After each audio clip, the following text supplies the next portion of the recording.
You really think you have a chance against us, Mr. Cowboy? Hey, mother... What do you like to do?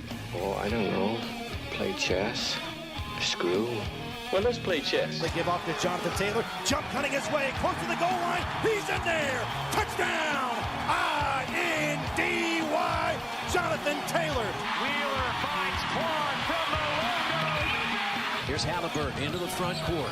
Mishandled it, but gets a shot. Hits it. Hits it. John, I have never been better to be on the air with you here in Indianapolis, a place where so many of my dreams have come true. The Ride with JMV on 93.5 and 107.5. The Fan. Yeah, I watched a little bit of IU last night. I think Carlisle got in there and did some things defensively that in the history of Mike Woodson, this team hasn't done. I know it's Minnesota. I know Minnesota's not any good, arguably the worst in the Big Ten, maybe, but, you got to get it, and there's some things that you look for with this team, really any team for that matter, and you look for it to see if it's going to be better or it can be better or if there's an addition, and, Carlisle was this guy that they thought could come in like oftentimes we hear, you get a transfer portal guy that kind of swoops in, and here's the greatness of it. Everything's going to be great, and he hadn't been that up until that point. Now, he's been injured too. But I thought defensively, and listening to it on my way home last night and listening to Don and Eric talk it up, kind of the point when they mentioned that the Ken Carlisle went in, all of a sudden the defense seemed to amp up a little bit, did it not? The effort defensively seemed to amp up a little bit. So that is something we could talk about over the course of the afternoon if you would like. Greg Rakestraw is going to join us coming up at the bottom of the hour, not just regarding college basketball and, of course, IU and Notre Dame a week from Friday. We are trying to finalize our plans of greatness around here. The plans. I will say this. If I were us, and I'm not trying to put any added pressure on anybody around here, because if I mention this, people are probably going to lose their mind. But, normally because of this time slot, I get out all the time. And I've told you this before, I love being out. It doesn't bother me in the least. People coming up and talking, whether I am on or I'm off, does not bother me. I am off all the time. And that's basically, or I should say I am on all the time, basically, when we're live on the road like that. And I enjoy it because that's our chance, my chance to connect to those that are P1s, which are our best listeners, and maybe to break through to those that thought, wait a minute, sports talk? This clown? Yeah, this all kind of stinks a little bit.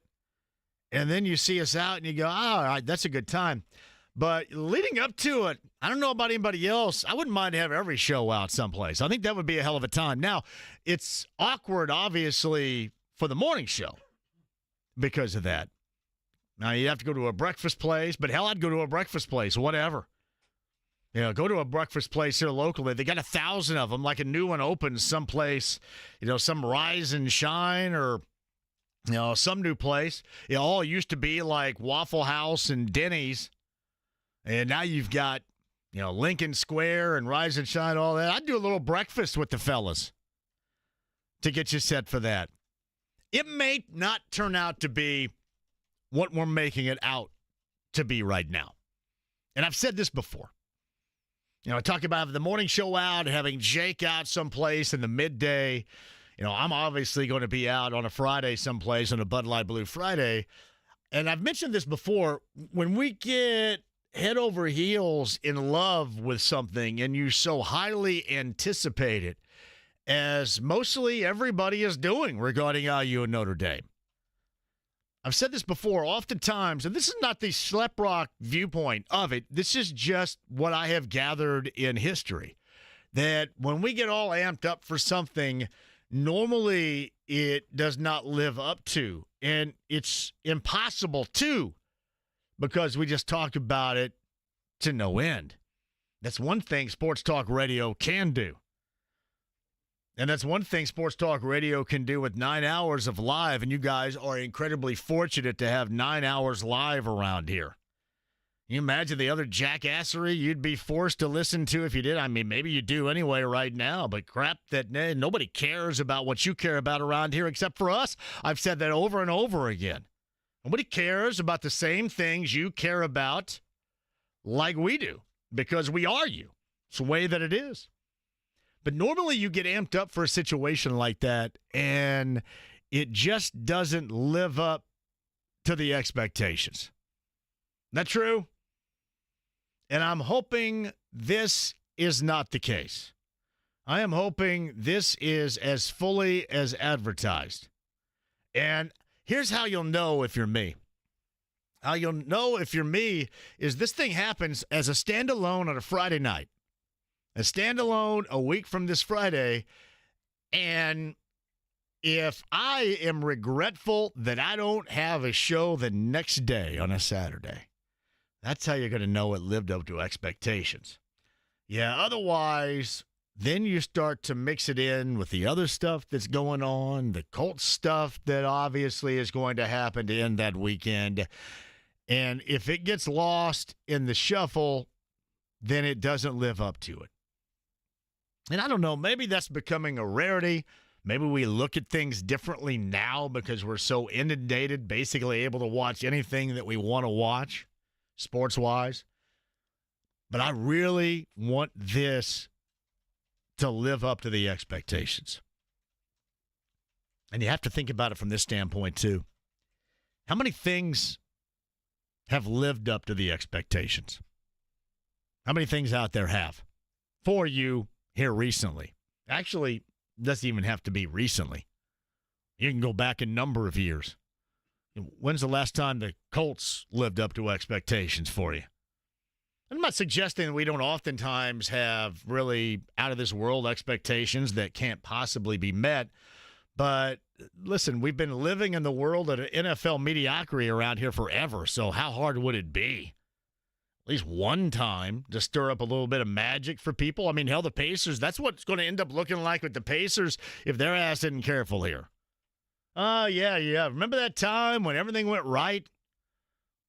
When, they had basically Halliburton was dinged up, and that was about it. Remember that year when they upped the tempo, and it was the first year of the in-season tournament or the Emirates Cup, and they had the All-Star game here, and Tyrese Halliburton was the face of the All-Star game, and they felt compelled to go out and get a high-level star, an individual in Pascal Siakam in January a year ago.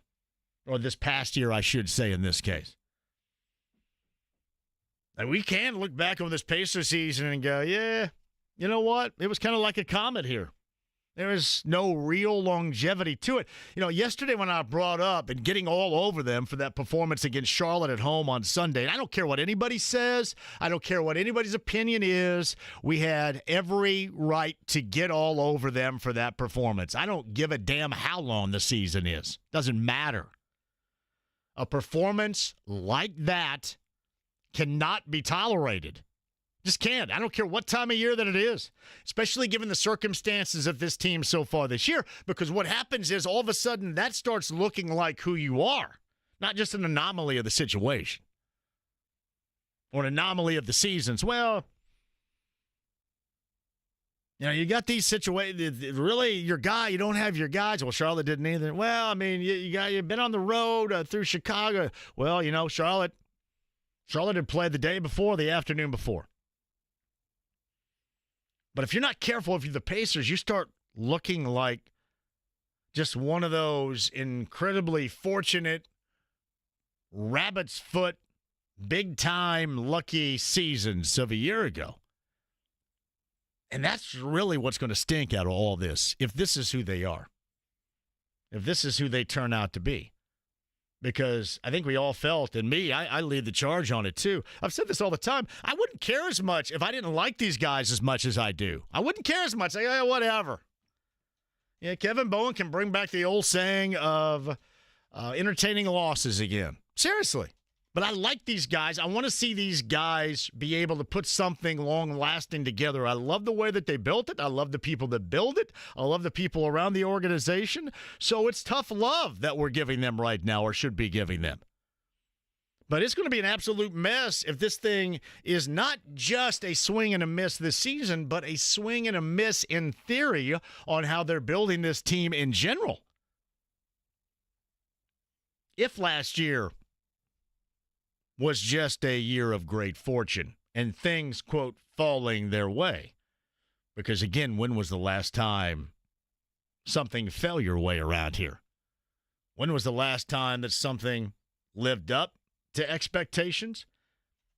And I'm going to make the argument on this, is last year didn't live up to expectations because you had nowhere near those expectations. You would have been on drugs or most certainly some level of a drunken state if you would have said, yeah, you know what, this Pacer team is going to go all the way to the Eastern Conference Finals, regardless of the situation. You'd have been called crazy. We would have been called crazy. What happened is that train started down the tracks and everybody jumped on board. And it was fun. You lived in the moment. Didn't really think about the future. And you weren't forced to recollect on the short-term past.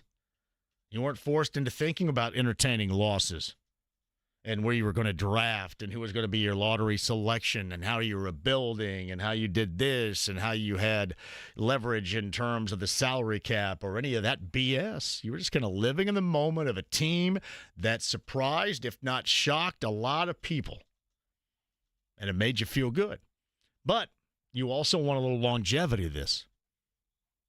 And again, you were a sports fan base around here. You haven't had the opportunity to be a part of something that certainly has had good fortune and, without a doubt, nothing in terms of longer lasting or longer term good fortune.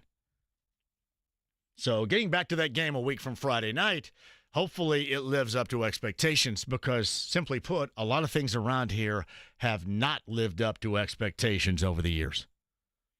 And it is funny how we all just kind of get used to it, and it becomes us. Look at the Colts. I've talked about this before where the bar is set. I don't give a damn how you get in. I just want to see them get in.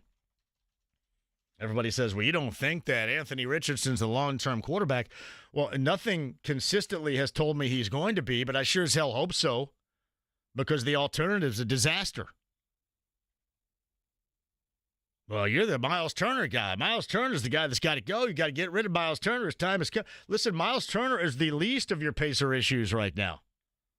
If you decide that you want to move on from Miles Turner at some point, you can, and you're going to have, I would say, some sort of leverage in it, right? You can make it work out to, I guess, your so-called advantage. The problem you're going to have is if there were mistakes made on Halliburton and Siakam. Those are the problems. Those are the things. You've got to live with those. Those are the warts. Until proven otherwise. So you better hope that that's going to be right and not worry about, well, Miles had one rebound. I hate that too. It drives me nuts. 45-29 on Sunday. Should have driven everybody nuts because so much of that in what we witnessed against Charlotte was what Rick Carlisle said after the game. Charlotte wanted it more. And that's about effort. It's about drive. That should not have been the case. If you miss shots, if you make mistakes, yeah, that happens, right? It's a game.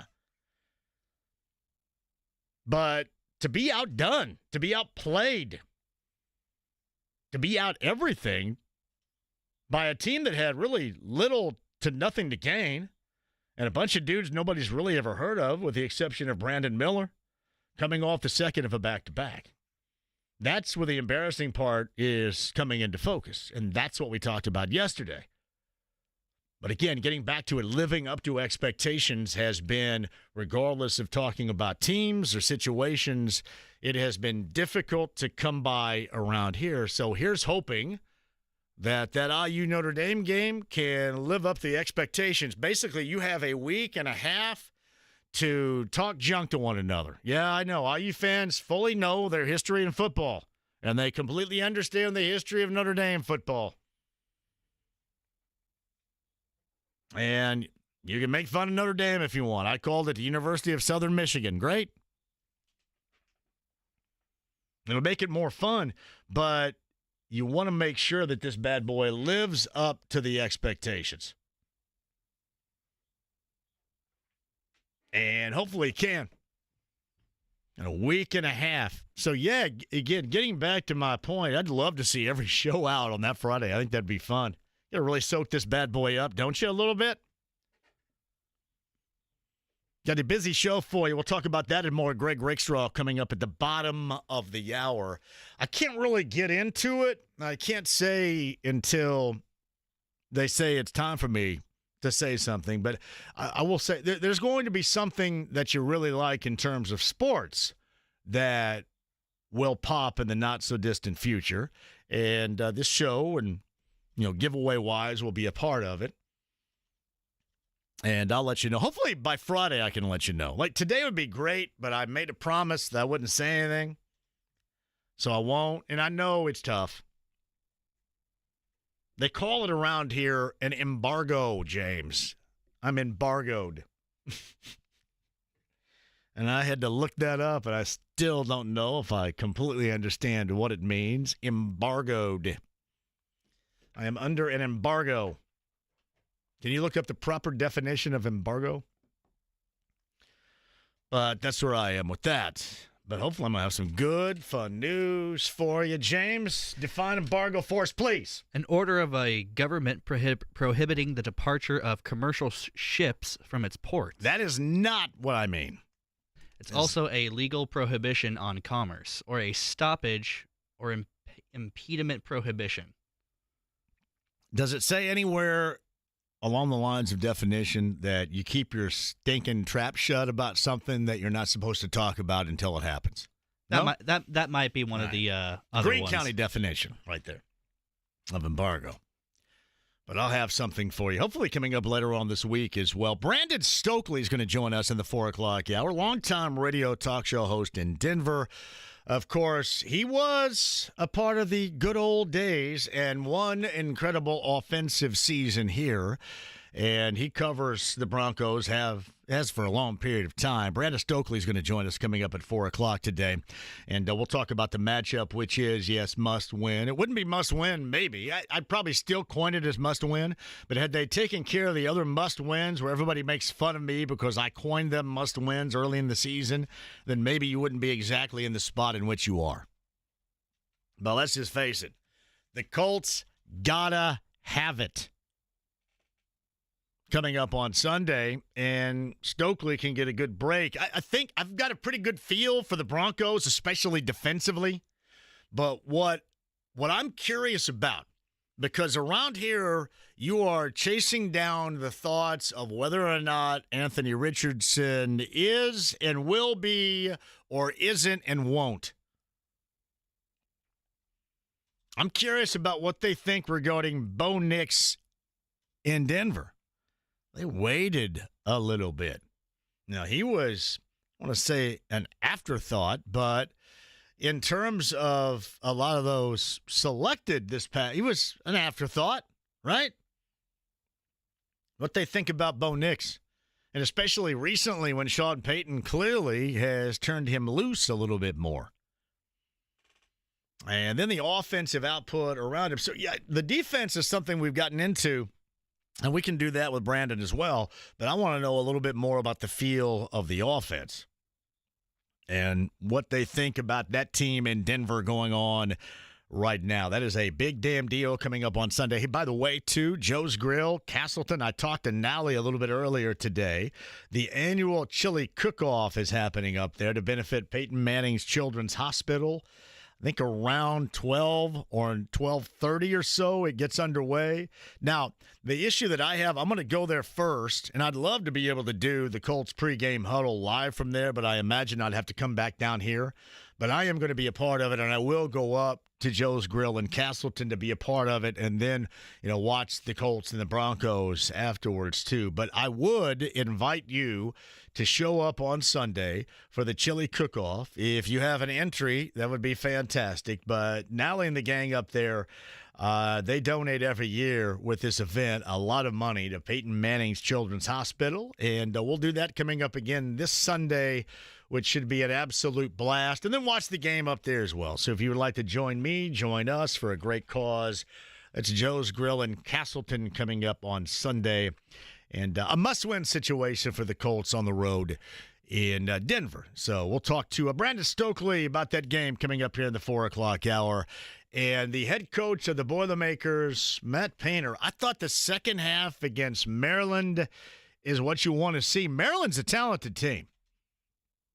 And Maryland has a couple of talented bigs. Derek Queen, if you remember, that was a name that IU was trying to track down and did not end up getting him, as you've seen him participate with the Terrapins of Maryland. But Derek Queen looks really good. Julian Reese, that's Angel Reese's brother, was a part of that team. And the Boilermakers got past them at home on Sunday. We'll talk about the second half compared to the first half. We'll talk about some of the new players and then getting along without Zach Edey. Because it is still shocking to me, and it really became such when I was watching them play Yale, and so easily, with such bravado, you saw anybody and everybody decide to drive into the lane without a care, without a worry in the world. You know, normally in the past, with Zach Edey, for example, somebody may invade the lane on the dribble drive, but they weren't about to try to put anything up. It'd be one of those situations. Remember back in the day, this used to be a bad thing, but now it's a good thing. Now it's a good thing when you just go ahead and dribble right through the lane because you get scared out of there by the opposing big, or when you jump pass underneath the goal. Remember that was a bad thing? We'd all have to run in practice, and now they go, hey, jump pass, great. Which is still weird to me. But without that, that's the thing that stood out to me so far, was that particular effect. And there are a lot of others, and certainly this team has to get used to that. And we'll talk to Matt Painter about that and a lot of other things coming up here in the 5 o'clock hour. Texas A&M at Gainbridge Fieldhouse coming up on Saturday. The first of two that Painter's team has versus SEC-level talent. They have played a schedule so far. So A&M on Saturday, and then I think a week later, they get Auburn, and that is a big damn deal. If you've watched Auburn play, that's legit. So we'll talk to Matt Painter about that and more coming up in the 5 o'clock hour. My friend Matt Goins, AAA, Hoosier Motor Club, AAA membership. Make sure you sign up today. I'm going to give you a chance with my pit crew to have them change your tires out. Your old four for a fresh new four coming up later on this week. But I want you to become a AAA member to make sure that they have your back. And if you have others in your household and your family that are on the road, especially for the holiday season, especially for the wintertime, make sure that you and they are AAA members, because they have great deals going on right now for you at AAA. So Matt's going to join us, I think, on Thursday for that as well. We'll give away a set of 4 to somebody, plus the AAA membership lounge via YouTube Live. The stream, the app, it is HD Radio. Monday Night Football. It was special teams gaff by the Cowboys and the Bengals getting through. I often wonder why the Bengals aren't better. And I've said this weeks ago. In fact, I think a month ago. Why are they not better? They got this quarterback. They got this wide receiver. I think Chase Brown is a guy that I had once upon a time on my fantasy team, and for whatever reason, I dropped him early in the season. That was a really smart move. Good GMing right there. But we'll talk about Monday Night Football as well, and back to IU in Minnesota from last night, too. All right, 239-1070 is the number. The stream, the app, HD Radio, the AAA Membership Lounge via YouTube Live, and Greg Rakestraw is on the other side. 93.5 and 107.5 The Fan. Don't go away.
This is bowling. There are rules. 93.5 and 107.5. The Fan.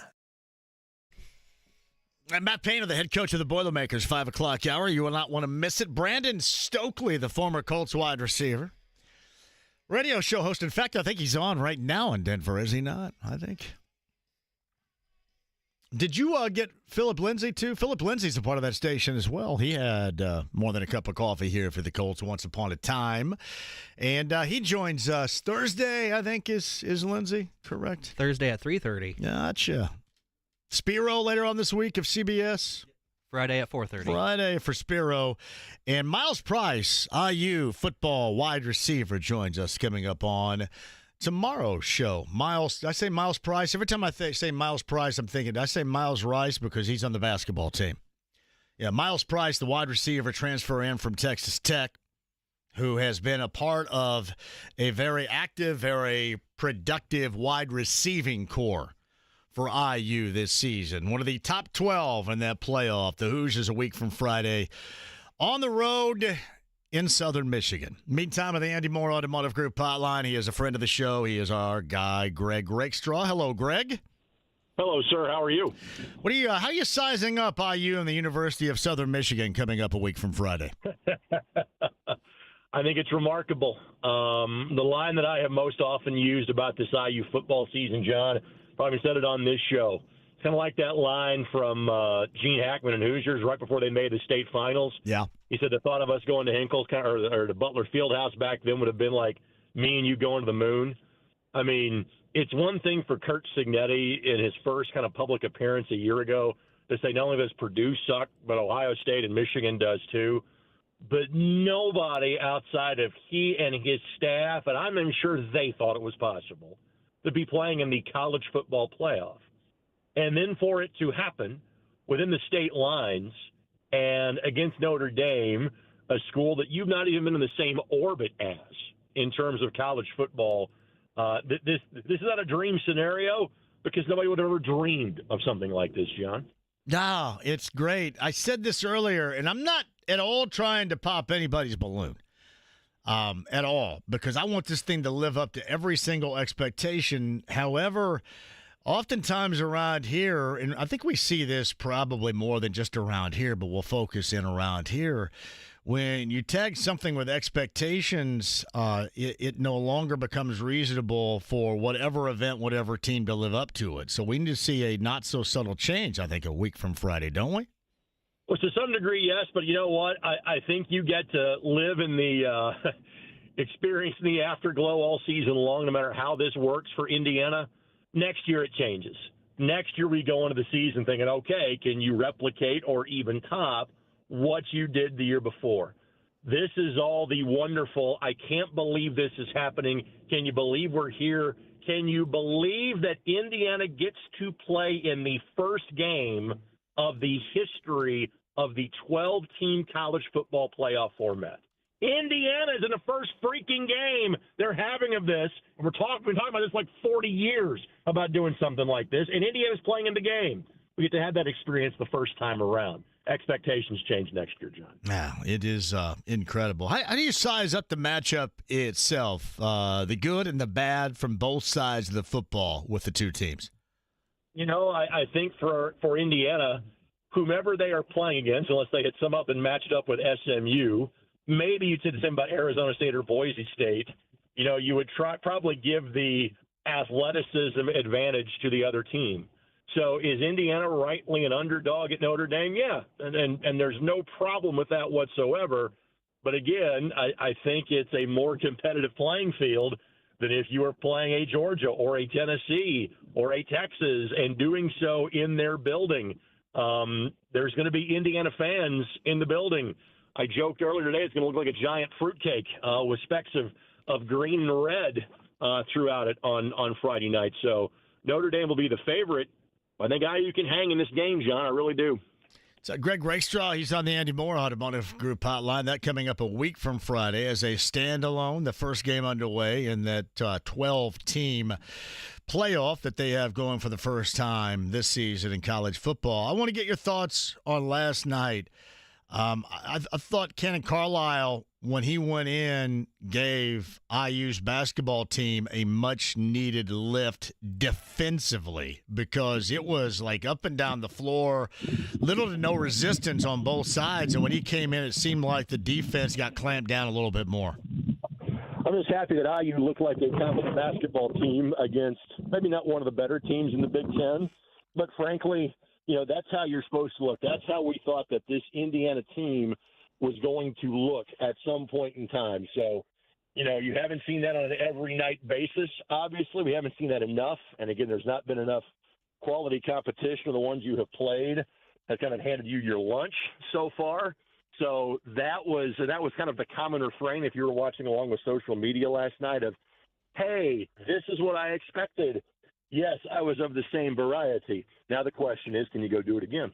Yeah, listen, you're right. Minnesota may be one of the worst teams in the Big Ten, but the way things started, it was so easy for both teams to do something offensively, and it just kind of looked like if there's one thing this IU team needs would be both collectively, but certainly start with individually, somebody that has a little bit of resistance that is willing to stop and really put a little emphasis defensively, and I thought Carlisle did that. I would agree with that wholeheartedly. And hopefully that's infectious, that's contagious on that basketball team. Again, there's only going to be so many chances, kind of the way the schedule works out early in the year for IU. But hopefully that's something that we see repeated in the very near future. All right, Matt Painter's going to join me coming up in the 5 o'clock hour. I'm going to ask you this. We go from a team like last night with IU that paid handsomely for the squad they have via the transfer portal, and then you have a Purdue team that it really hasn't gone too deep into it whatsoever and didn't this past year.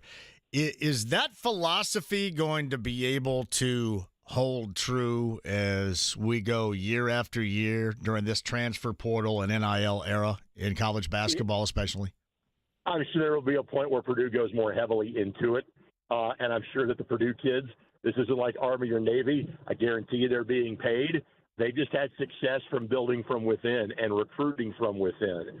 But there will come a point in time where you'll miss on a recruit, where somebody leaves that you weren't expecting, and you will recognize, hey, the best way to fix it, because we have the resources available to us, is to go the portal route and go portaling. So my guess would be is that Purdue didn't go that way this offseason because they didn't have to. At some point in time, that is likely to change. I'm going to ask you this, too, because obviously you know his dad really well. He ends up signing in Connecticut, Greenfield Central guard Braylon Mullins. How big of a swing and a miss was that for the state of Indiana with their two teams in particular here with IU and Purdue not getting him? At some point in time, it's just, it's kind of what the kid feels. And to Josh and Katie, his mother's credit, they kind of let Braylon decide where he wanted to go, and he just felt it was a better fit. I frankly think he didn't announce it this way, that it was probably UConn 1, North Carolina 2, and Indiana 3. And just for whatever reason, he felt more of a fit there, whether it was the fit, whether it's frankly the dollar figures, because that plays into it now. Don't know, and I'll see them both games this week. We have their game against New Pal on ISC and my Indy TV 23 coming up on Friday, and then we have them in the Forum Tip-Off Classic at Southport. That is a 5:15 game against Lawrence North. Available on our website at iscsportsnetwork.com. I have not gotten into it that much with Josh. I'm just happy for the kid. And, John, I can tell you this. I had their game against Ben Davis on Saturday night. Greenfield scored 57, and Braylon scored 41. Yeah. My goodness, the kid can play. So is it a swing and a miss? Sure. Indiana, Purdue, Notre Dame would have loved to have had the kid. But sometimes the kid just says, you know what? I feel more comfortable going someplace out of state. I think that was the case for Braylon. So Greg Rakestraw on the Andy Moore Automotive Group hotline. So the Forum Credit Union Classic at Southport's this weekend, right? That is correct. So without killing your entire segment, South Bend, Raleigh, Warren, 12:30, New Pal, Zionsville, 2, 3:30, Southport, Avon, 5:15, Greenfield Central, Lawrence North, 7 o'clock, Jeffersonville and Noblesville, and 8:30, Addicts and Fishers. All 6 games, iscsportsnetwork.com. Last 2 beginning at 7 o'clock, go to my Indy TV 23. That's a good line. And then don't forget about Sunday morning. It's me and a bunch of dudes playing when they're all done. Should I leave the GoPro that we'll have behind one rim to catch dunks? Should I leave that up for you guys? They don't cut the nets down for this event, do they? They do not cut the nets down because it's not a tournament. It's just a series of showcase games. So because that drives me nuts. I go the next day and the nets are cut down. I go, damn it. The nets are cut. Because you're all skinny, do you still yell short before every shot you take? Everything I take's now short. I got to start lifting, buddy. Seriously. I've lost my girth. Lost enough. I mean, you're going to start getting gigs for the crypt keeper if you lose any more. So you're now in build back up phase. You can work on that jump shot. I do have to start building it back up a little bit. No, I knew that Forum Credit Union Classic was this weekend, and that'll be fun to watch with Greg and our friends at ISC right there. I did want to bring up Butler. Butler, I believe, how many more games until they start the Big East portion of the season? Well, actually, 2 more. North Dakota State, that's coming up later on tonight. And then Wisconsin, that's on Saturday down at Cambridge Fieldhouse where Purdue gets Texas A&M in game number 1. And, then basically you embark on the Big East Conference. What do you think Thad Matta's Dogs look like with 2 before the Big East gets real in a couple of games? Well, North Dakota State, decent mid-major, but that's one that Butler should win tonight. Obviously, Wisconsin's going to be a good indicator, but, Butler's had some good wins. They've had some wins they've needed to, and so now it's just kind of, you avoid the banana peel tonight, which obviously they didn't do earlier in the season. If you can beat Wisconsin on a neutral floor, but where you're really the home team, great. And then I think if you can get to 5th or 6th in the Big East, you're going dancing. And you've heard this refrain with the Bulldogs from me for the last several weeks, and you'll hear it for the next 3 months. It's a pass-fail class this year. Did you make the NCAA tournament or not? I think Butler has set themselves up. If they can be an over 500 team in the Big East, they'll have an opportunity. So a couple of more wins before they get there to Big East play, I think would certainly help. I'm going to go quick here. I'm just curious, your thoughts. Indiana State wins out of the gate of the Mo Valley on the road at Missouri State, and I thought that was a good win. I think really any win for Matthew Graves and this squad in his first year over there is a good win. But what did you think about what they did on the road in Springfield, Missouri?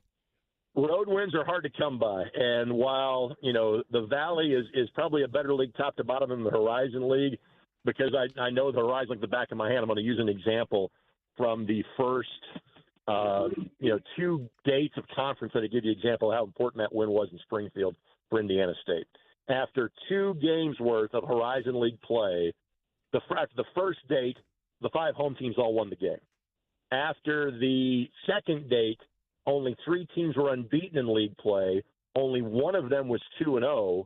That was Youngstown State. The other 2 were 1-0. In other words, they haven't gotten through a second game unbeaten yet. In other words, league play in a one-bid league is an absolute grind. And however you can find a win on the road, that is found money. So good job to Matthew Graves and the Sycamores.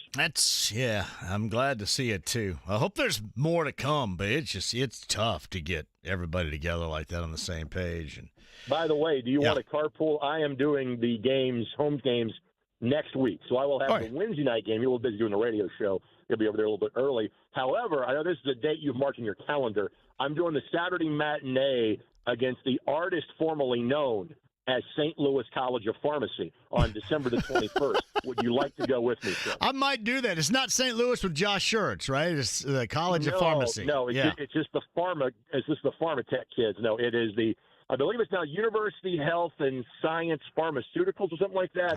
But in the old days, it was SL Cop, St. Louis College of Pharmacy. That is the last non-conference opponent that the Trees have, and I'll have that on ESPN Plus next Saturday afternoon. I will catch back up with you on that because I would not mind to go to the TH. So, true story. Clearly your weight loss drugs have worked out. So if there's other drugs you might need, go ask the players on the team that might be able to help you out. Got it, buddy. I appreciate you as always, man. We'll talk later on this week. See you, pal. It's Greg Rakestraw, the Andy Moore Automotive Group hotline. Yeah, 4 tires. My Pit Crew. AAA membership later on this week. Your chance to win those when we're out. I think Matt from AAA is going to join us, I think, on Thursday. Manly's Irish Mud. I'll explain how you can win those coming up a little bit later on. Brandon Stokley, top of the hour, the former Colts wide receiver. We'll talk about the Colts and the Broncos coming up on Sunday. And Matt Painter, Boilermaker head coach, 5 o'clock hour. Can't miss right there. 93.5, 107.5, The Fan.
Ride with JMV. I don't understand a word you just said. 93.5 and 107.5. The Fan. Hey, Brandon Stokley coming up at the top of the hour.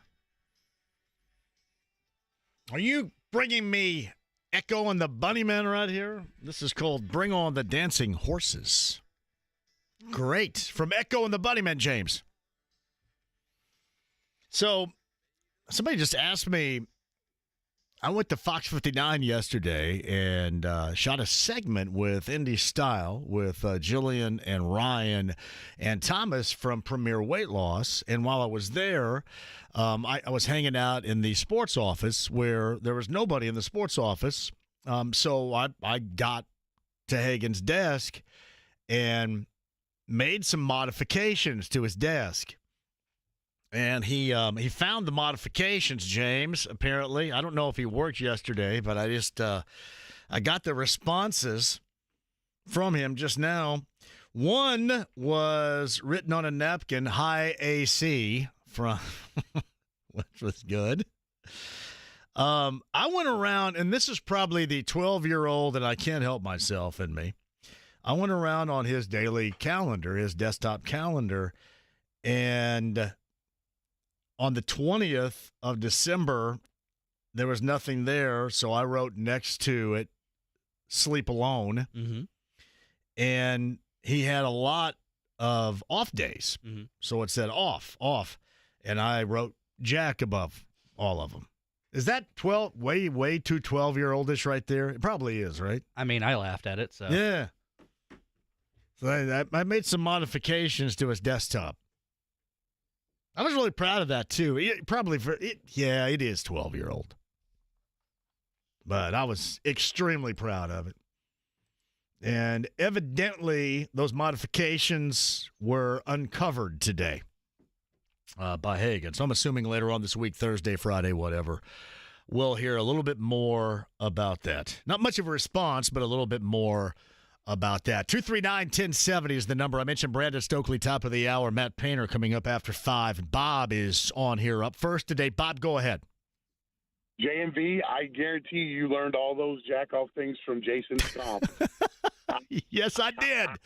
Well, we kind of meshed together when we were roommates. Have you heard stories? I'm assuming you're a friend with Scompy, right?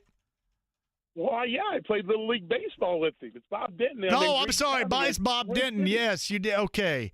So Scompy and I are on the same page, and you knew that we all lived together, along with the late, great Mark Jones and Terre Haute. And can you imagine for a moment, Bob?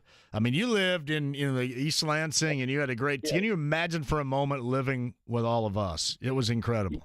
Chaos. Well, I could imagine it was chaotic. I know all the Scomp boys, Jerry and Jeff, too, and it was chaotic. So, yes, I'm with you. But I want to jump off the page here for a minute for you. I know you probably didn't have this covered, but I just wanted to cover the Bud Wright situation because I coached for Bud at Sheridan. Yep. And I really I talked to him today on the phone, and I just want a lot of people to understand that whole situation is a very not a great situation because the way the man was treated, and I really feel that's something that I wanted to shed light on that, and I know that getting on your platform would be a way to do that. And I didn't know if you'd covered it any. No, we talked about it when it went down and when the news broke, both when it happened and then again. And then, obviously a lot of people have chimed in with their feeling on the matter with somebody that certainly has been there and done so much. So, yeah.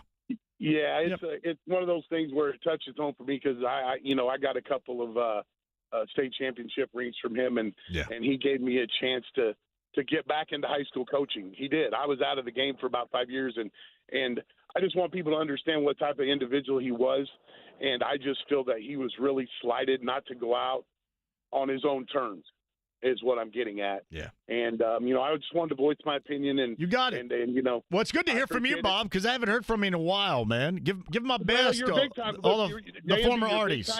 You're losing all the weight. Hey, listen, you're losing all the weight. Yeah. You're getting good. Your hair back. You're good. Hey, sounds great, man. Great health and great show. I listened. So I just wanted to get on that for him. I really appreciate taking my call. Yeah, Bob, thank you. Bob Denton right there, the former Artie, Michigan State Spartan with us. Quick break. We'll come back. Brandon Stokley is going to join us coming up next. The talk show host in Denver, the former Colts wide receiver. 14 years, I believe, in the NFL for Stokley. He joins us next.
The Ride with JMV. Give me my theme music!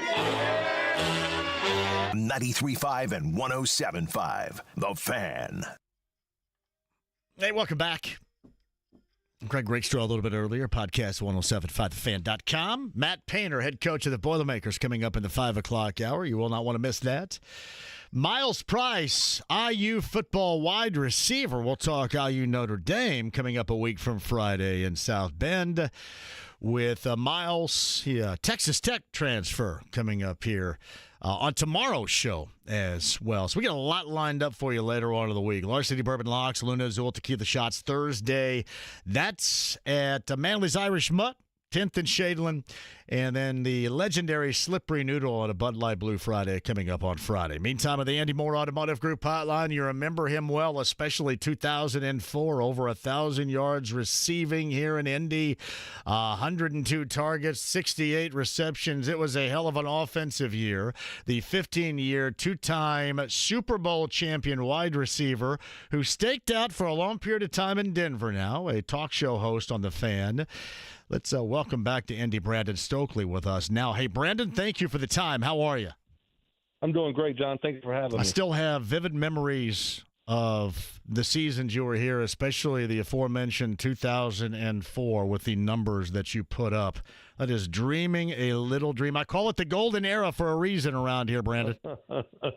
Yeah, I can't tell you how much fun that was. I came over from Baltimore, and we didn't throw the ball very well there, and I'd known Peyton before, and so just to be able to be there kind of at the start of it, win his first playoff game in 2003, and have a lot of success in such a great town, city, such a great organization. It was so much fun, and, that 2004 year was a blast, and so a lot of great people, great teammates that we had there, really good group of guys. So it was so much fun, and it's one of those you don't know how good you got until you kind of leave situations. You're damn right about that. My 4 years there were so much fun. I try to explain that around here all the time because, and rightly so, it's been a world of mediocrity around here for such a long time, and the bar is just simply put, Brandon, not set very high. And I try to recollect often about those days in which you're talking about, those vivid memories of when things around here were different and the bar was set stratospherically compared to where it is right now. It's great you have an opportunity to punch your way in, but it's just those memories that keep everything going around here because those were truly great days for football here. Oh, it was awesome, and the support from the fans was so great. It really was, being able to spend that time, and it culminated with the Super Bowl in 2006.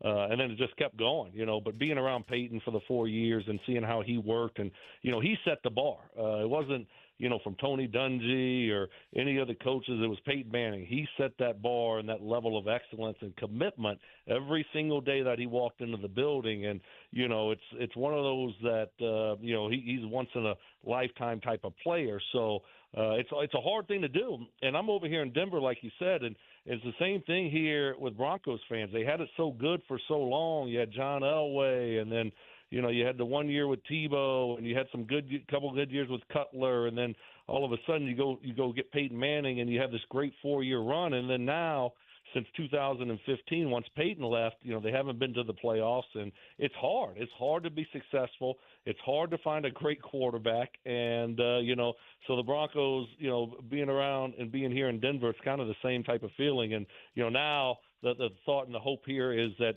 Bo Nix is the answer. All right, I'm going to get to Bo Nix with you in just a second, but you mentioned setting the bar at quarterback, which, let's just face it, I mean, it's necessary, and nobody may ever hit it to the level in which Peyton did, but as far as attention to detail, but it's necessary to have that type of leader. Have you ever been around anybody like Peyton Manning, both as a player and, as somebody even off the field, as far as the attention to detail, every single detail is concerned? Yeah, no, he's a one of one. He really is. And the way that he worked, the way that he prepared, the way that he committed every single day. And I never saw him come into the building and, not get after it and it be a down day for him. He just went about it. It was a business. It was work. Now, we had a lot of fun also, but, he took it very seriously. And then, off the field, it's the same way for him. He's very detailed oriented and, He approaches things, and he's very thoughtful guy also. With so much going on, I just can't imagine all the things he's got going on, but he's a very thoughtful person too, which I don't know if a lot of people realize, how much, and the things that he, gives back and does for people, and all of the little things that go unnoticed, that don't get talked about, mean a lot to him. And so, he's continued to work the way that he worked on the football field, now just doing a lot of other different things and staying really busy doing those things. But he still has the same type of approach. But giving back and being a good person is really a high priority for him. And so it's really impressive to see, obviously I knew him back in college, but to see where he is today and just his attention to detail, like you talked about, that continues today. Do you stay in touch with him in Denver? Oh yeah, I definitely. We stay in touch. We're not far from each other, and but he's busier now than when he played. Yeah, I have a harder time getting on his tee time than I did when he was playing football. So we're not far from each other, but he's busy. He's a great dad, and he's there. He's present. He coaches, and he's very involved with his kids and very involved doing all the other things that he does. So he's busier now than when he was playing football. He is Brandon Stokley with us on The Fan in Denver, afternoon talk show host, the 15-year NFL, two-time Super Bowl winning wide receiver, is kind enough to join us on the Andy Moore Automotive Group hotline. So we'll transition to the quarterback of the present in Denver, and that's Bo Nix. I listened to a little bit of the show today and talking about him. You guys have some pretty high thoughts on where he can go with both Sean Payton as head coach and where you think he can go as a quarterback coming off now his rookie season. What have been your thoughts from the beginning, and then where do you stand on where you ultimately think he can do to lead this team at the most valued position in sports?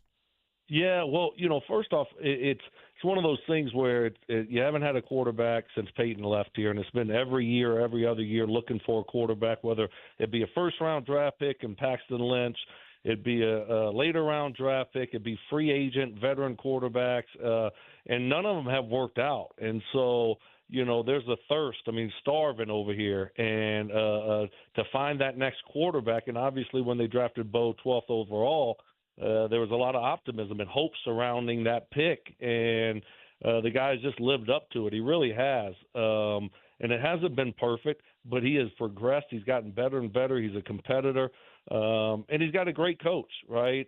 Sean Payton has done a really, really great job with him, and the way that he dials things up. And the other thing to remember here is, it's not ideal around him because of the salary cap situation of releasing Russell Wilson. So you got $53 million in dead cap this year that you're taking on, and you lost a bunch of draft picks trading for Sean Payton, and so the talent around him at the skill positions isn't great, and he's still been able to go out there and be successful. So, you're optimistic. He's not there yet, obviously, but, Broncos fans are just optimistic that he'll continue to progress and get better and better, and it looks like, the moment's just not too big for him. The success that he has doesn't go to his head, so he's got the right mindset and mentality. It's just, can he continue to do it and take it from year one to year two? But he's gotten better and better, it seems like, every week, and it seems like the game is slowing down. He's getting looks like he's feeling more comfortable with the offense. So, yeah, there's a lot of optimism that he'll continue to progress and get better, and,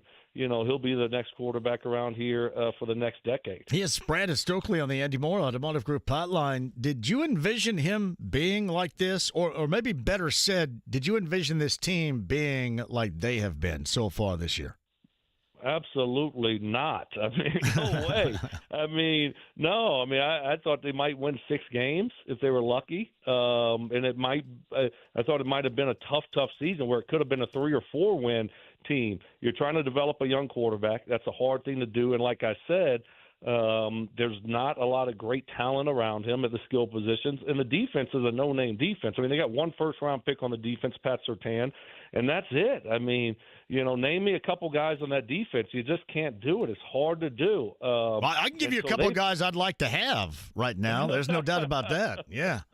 Yeah, you got a few of them that are playing good that people are starting to know. Yeah, a couple linebackers in particular. Yeah. Yes. Yeah, exactly. And so, and they've done a great job.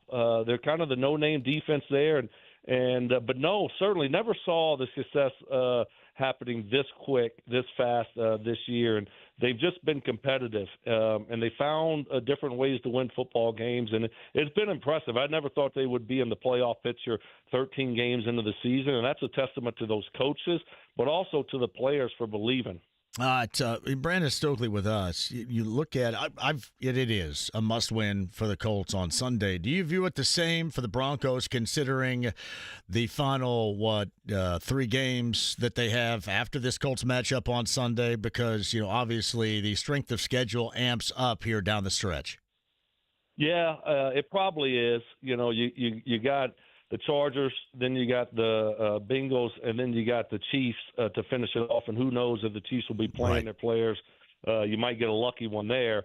But, yeah, I think so. You can if the Broncos win, you pretty much eliminate the Colts, and then you really just have the Dolphins and then a long shot there with Cincy. So you put yourself in great position. And if you lose, now everybody's kind of back in it, and obviously the Colts are really in it. And so, yeah, I think definitely for the Colts and certainly for the Broncos, the road becomes a lot more difficult with a loss. That's just a game that I think they feel like they got to win. You're at home. You're coming off of a bye, as is Indy, and you just it's one of those games that if you want to be a playoff team, you feel like you should win. Hey, Brandon, I told the story on the air a couple of times last week, so I kind of wondered what the Broncos were about, especially this time of year. So when I checked them out on Monday night, the lead-up was, all about, well, the defense does this, and the leader in sacks, and, they can shut you down, they can stop you. Now, they didn't stop anybody on that night. The former wide receiver Jerry Jeudy goes crazy, and Jameis Winston, throws for the most yardage ever as a Browns quarterback. However, they do something that really concerns me with a young quarterback that struggles with decision-making, and they take advantage of picks. And in this case, they had 2 pick sixes, and hell, I thought they were going to have a third in that game on Monday night. So it's kind of weird. I think they're really good on all 3 layers, but individually speaking, they have a playmaking ability on defense that I think could cause Anthony Richardson a great deal of difficulty Sunday. Yeah, they really do. And you talked about that Cleveland game, and it was a disaster. And I went back and I watched it. I watched every one of Jerry Jeudy's catches. And when you watch it and you look at what happened, how did he get so open?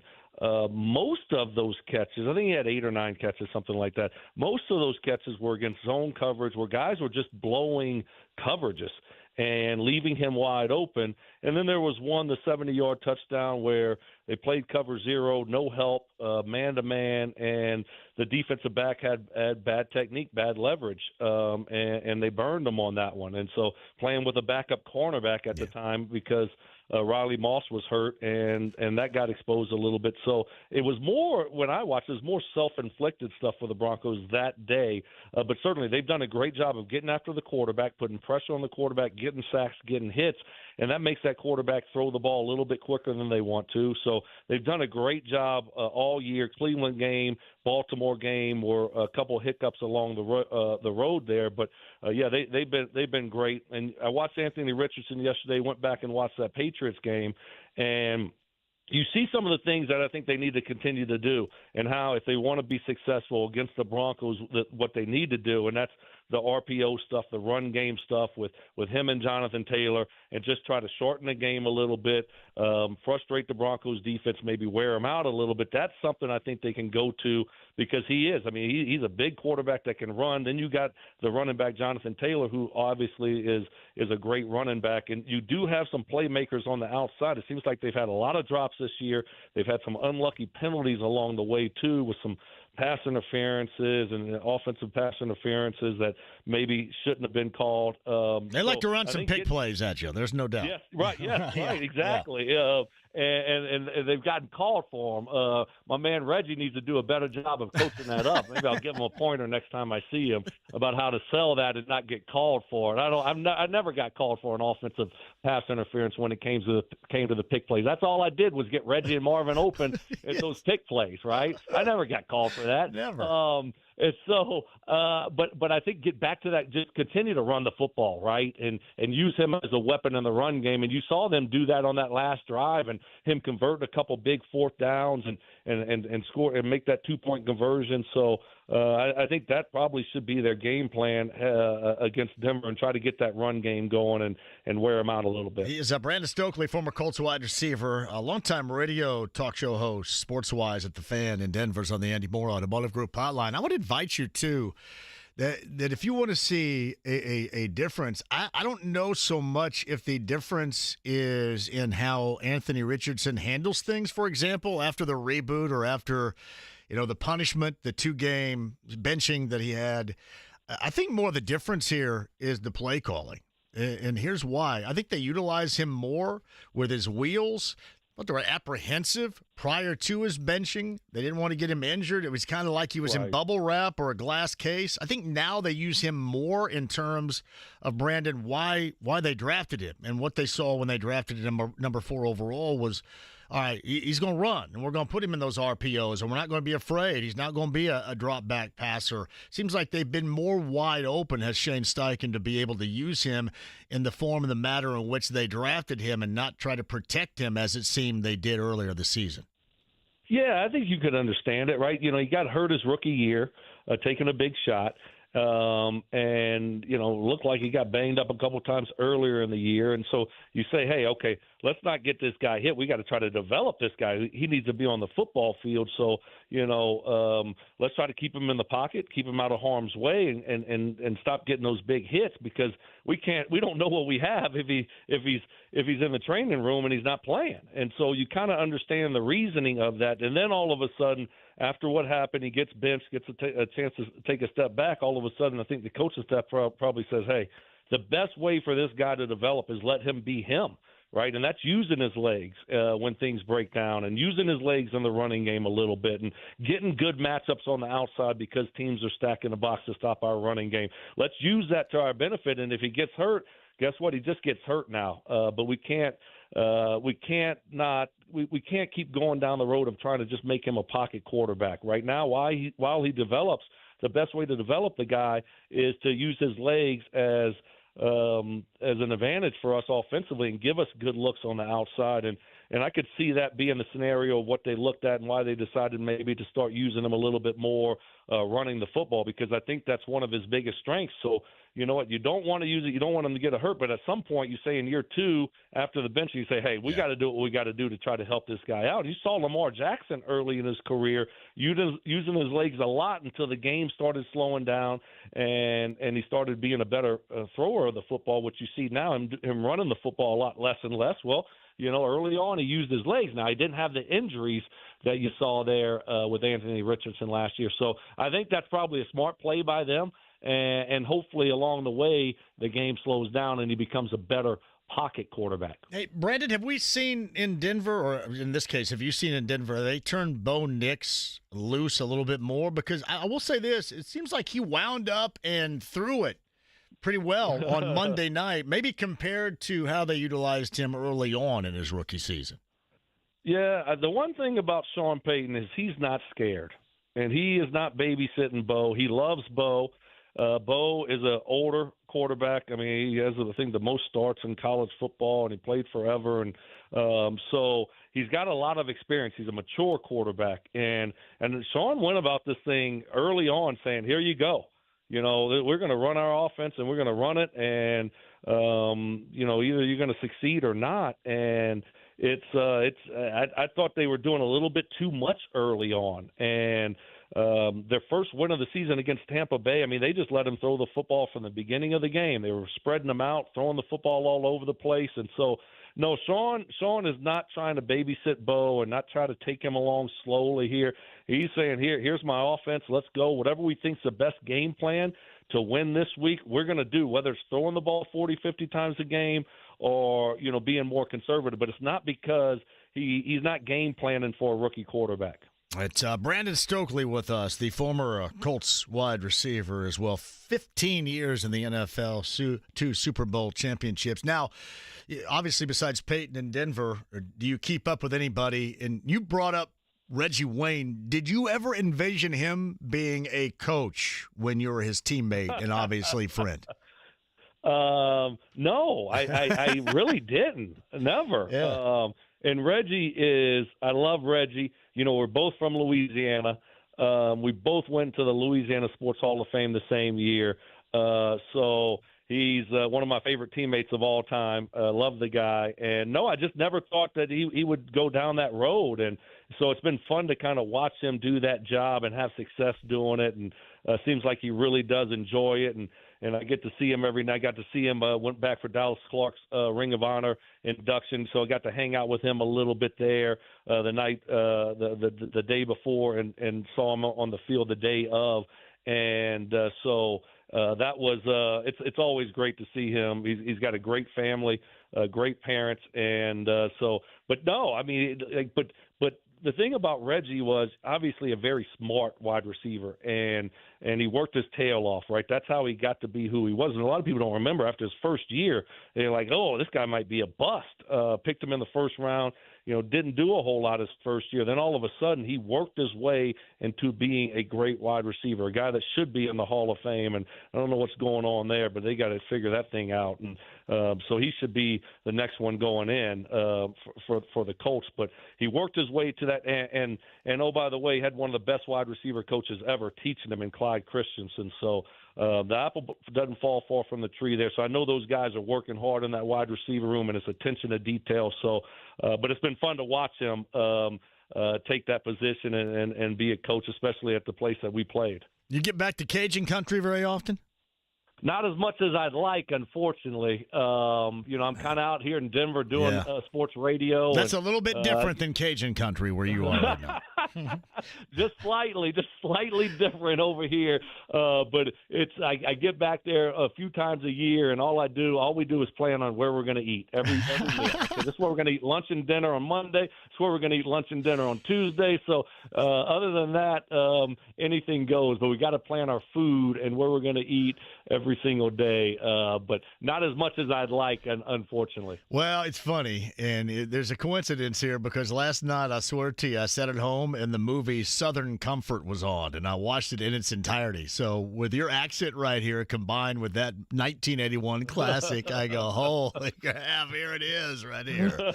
Well, Southern Comfort with Brandon Stokley on the show. Hey, congratulations on the gig that you've done. I know you're a big part of what goes on over there in Denver, obviously. And when you get back, man, look us up again. But if you don't mind, we may try to track you down and talk more football here.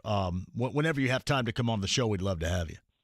Yeah, anytime, John. Certainly appreciate that. And best of luck to you. And like I said, man, just love my time in Indy. It was such a special time. Both my kids were born there. Best years of my career. Just great people, great fans, and a great organization. So certainly appreciate you and all the Colts fans out there. You got it, Brandon. Thank you very much. Have a great holidays. You too, John. Thank you. It's Brandon Stokley on the Andy Moore Automotive Group hotline, who is an awesome guy, as you already knew. Have you ever seen the movie Southern Comfort? All right, National Guardsmen go into the Louisiana Bayou and piss off some Cajuns, and it's a back-and-forth battle in the swamps with the Cajuns. I literally watched that last night. It was just on, and there it was. Who's in it? Powers Booth, Keith Carradine, Fred Ward, Keith 1981. Carradine? Not David Carradine? No, yeah. Keith Carradine. And I think it was a Walter Hill film. I'd have to look this up. Walter Hill led the Warriors, one of the classic 1979 gang film, The Warriors. He did 48 Hours with Nick Nolte and Eddie Murphy, too. Walter Hill. But it was on last night, and I watched it from start to finish. And, again, the coincidence is from Cajun country, as you can tell with the accent, former Colts wide receiver Brandon Stokley on the show today. That podcast at 1075thefan.com. Matt Painter, Boilermaker head coach, coming up here at the top of the 5 o'clock hour. You will not want to miss that. 93.5, 1075 The Fan.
93.5 and 107.5. The Fan.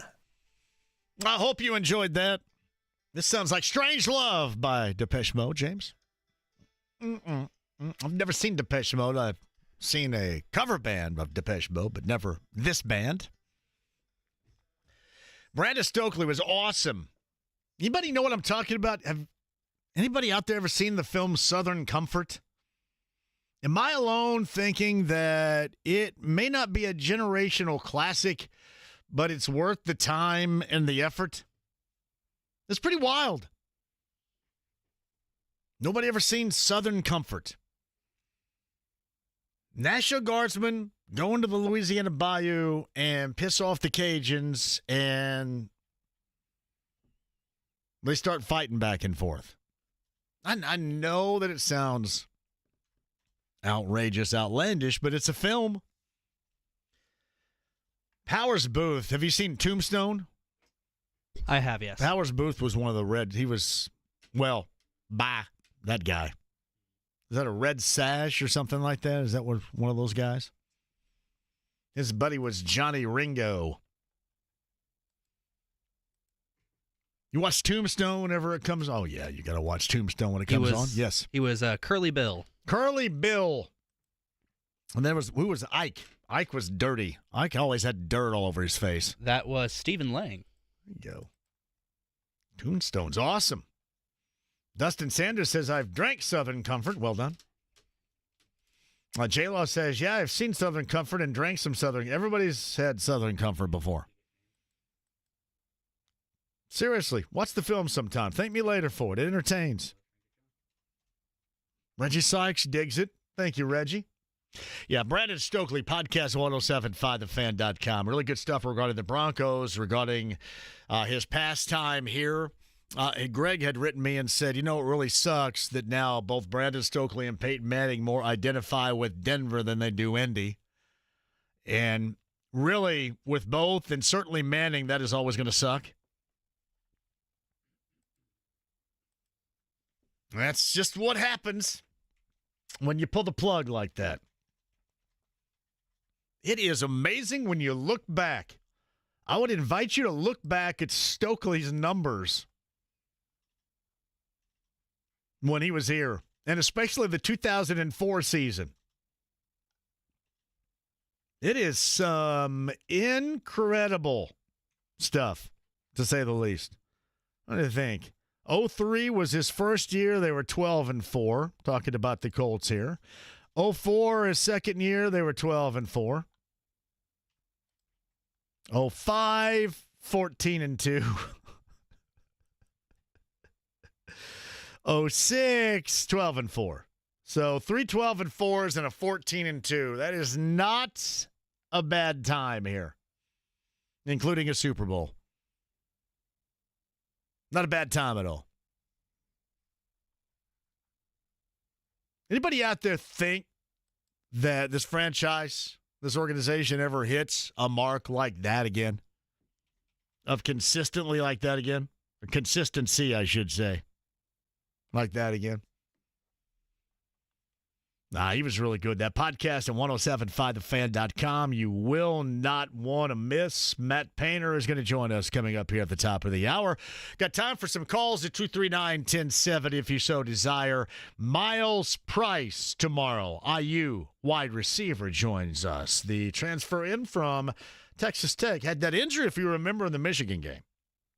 But has been a part of an incredibly productive wide receiving core this season. And sounds a hell of a lot like the name of Miles Rice, who is a guard on the basketball team, and IU won last night over Minnesota at Assembly Hall down in Bloomington. All right, 239-1070 is the number. And again, Miles Price joins us on the show coming up tomorrow. Terry's up next at 239-1070. Terry, welcome to the show.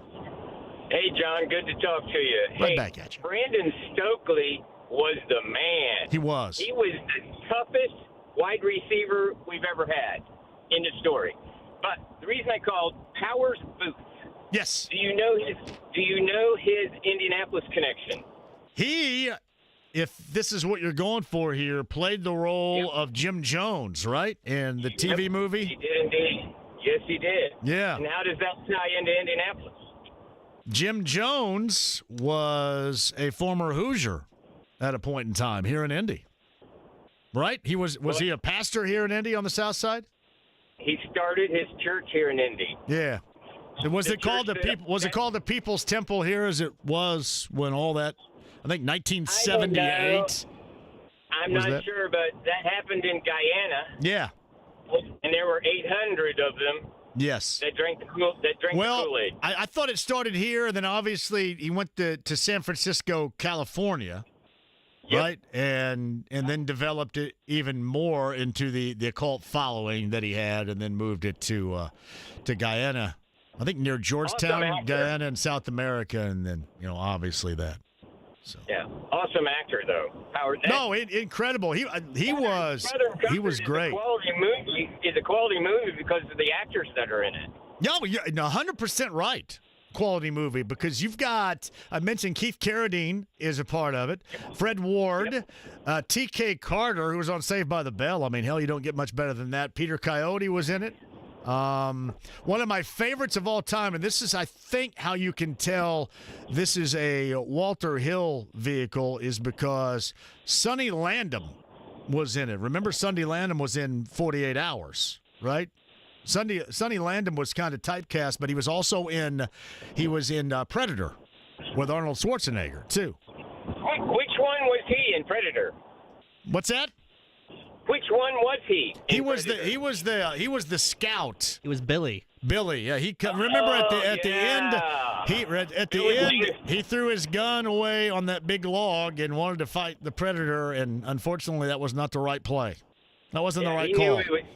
He was the first one to know that it was over. Yeah, well, you could hear they were all running, and he's screaming in the background. He slashed his chest after he threw his rifle down with his big knife. And screamed for him to come. He actually Billy knew that the Predator was lurking out there, but nobody else knew because he had that inner wisdom. So yeah, exactly. That's Billy. Good movie. That was my top 5 movies of all time. Oh, I love Predator too. I love it when Schwarzenegger finds out that he's disguised in mud. Yeah. That's awesome. I love it, man. Anything else, Terry? That's all I got, man. Other than this Colts thing. I don't know that there's a fix. A true fix. We're stuck in mediocrity. We're going to pick where we've been picking in the high teens. Yeah. We're going to get mismanaged by our general manager, who is a great guy. I love him from here. But he's led us down a path that we can't get out, and we're knee-deep in it. Well, I don't know what the fix is. And it's been 8 years, and if you're asking me right now, which you're not, but I'll answer the question if you happen to ask me right now. And Terry, thank you for the call. If you ask me right now, he's going to get a year 9. Unless something goes incredibly haywire. Now, again, it's the Colts, and it might. But I don't know about anybody else. I don't see. And listen, they still have a shot to make the playoffs, must win coming up on Sunday, all of that stuff. But I do think, regardless, that it's going to be a year 9. I mentioned Walter Hill, the writer-director, The Warriors. Have you ever seen that, James? I have, yes. My God, that's great. Southern Comfort, 48 Hours, another 48 Hours. Streets of Fire. Red Heat was also his. He was a part of, if you love the HBO series Deadwood, like I did, he was a part of that. Tales from the Crypt, I think. He directed some episodes of that, too, also on HBO. So, awesome stuff. Walter Hill. Have you seen the Thing? Oh, yeah, John Carpenter's. Yeah, the original. Oh, yeah, with Kurt Russell and Keith David. Well, you remember there were a lot of, there was some crossover between The Thing and The Warriors, too. Mm-hmm. And the main crossover, if you remember, was, I'm trying to think of his name. His name was Terry Mikos. No, that's Vermin. Wrong one. I got to think about who the major crossover is right now. The Fox, Thomas Waits. Thomas G. Waits was also in The Thing, right? Yeah, he was Windows. Windows, exactly. Yeah. Windows and The Thing. Well, Thomas Waits was Fox in the Warriors, and he and Walter Hill kept fighting so much. They had infighting going on that Walter Hill just said, "The hell with it," and wrote him out of the film and killed him. He's the one that gets thrown on the subway tracks and dies. True story. You know what? I'm not dealing with this butthole anymore. We're just going to write him out of the script. You're dead. And that's kind of what they did with Yellowstone with Costner, right? Yes, it is, I think. Did he kill himself in that? I think it was framed as he killed himself, but then there's a conspiracy with it, and there are a lot of disappointed Yellowstone fans because of that. Yes, too, right? He went off to make a bunch of Western movies that aren't doing well. Wow. There's your tutorial right there on Walter Hill, Southern Comfort, and great films of a legend. Quick one, we'll come back. Speaking of a legendary on this show, the conversations we have with Purdue head coach Matt Painter, he joins us coming up at the top of the hour. Sit tight. Got your chance to win tires for free later on this week from our friend Matt and AAA membership. AAA membership lounge via YouTube Live at 93.5 and 107.5 The Fan.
The Ride with JMV. I don't know what the hell's in there, but it's weird and pissed off, whatever it is. 93.5 and 107.5. The Fan.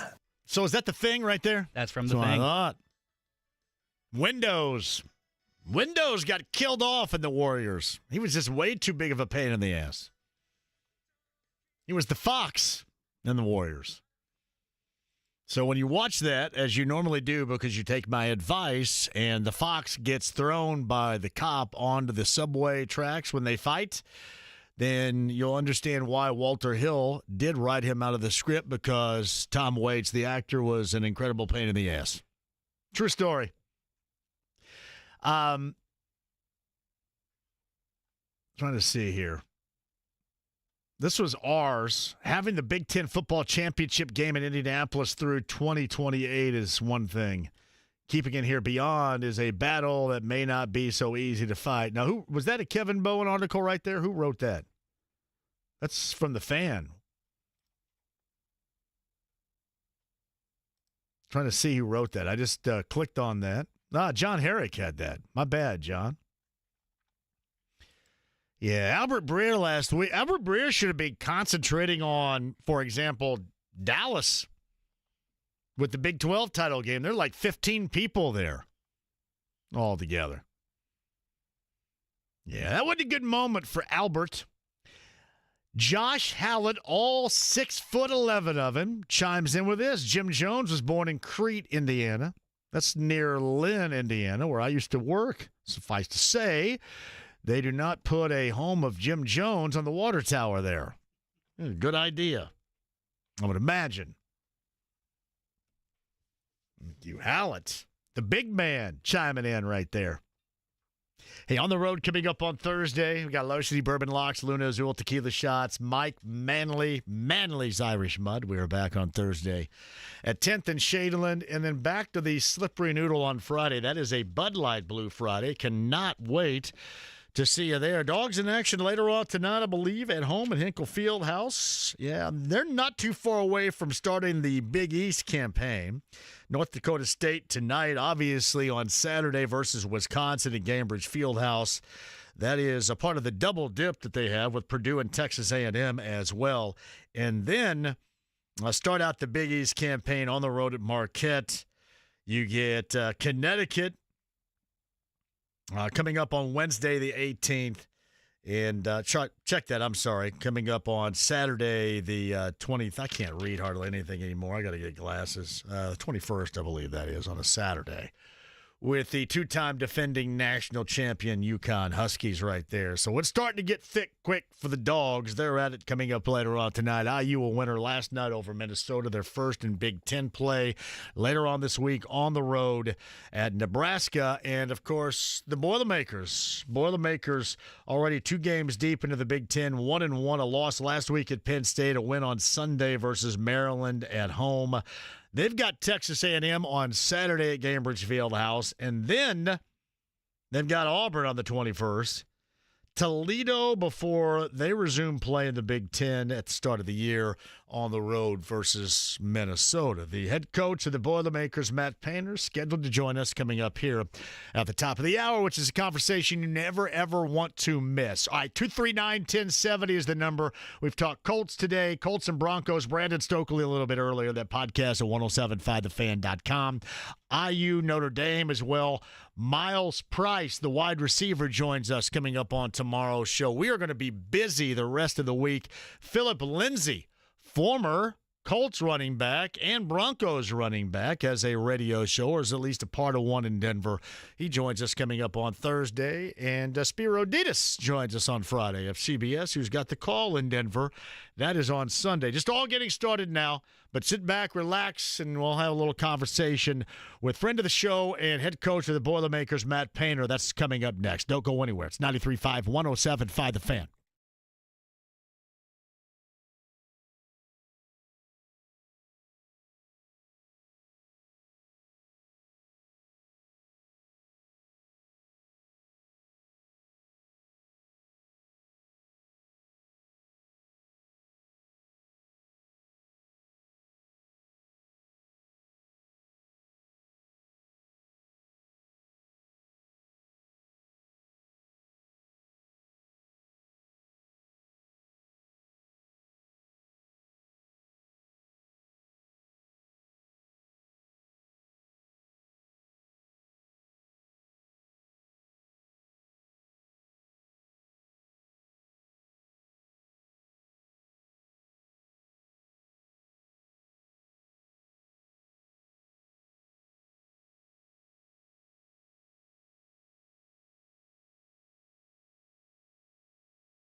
with JMV. Hans, Bobby, I'm your white knight.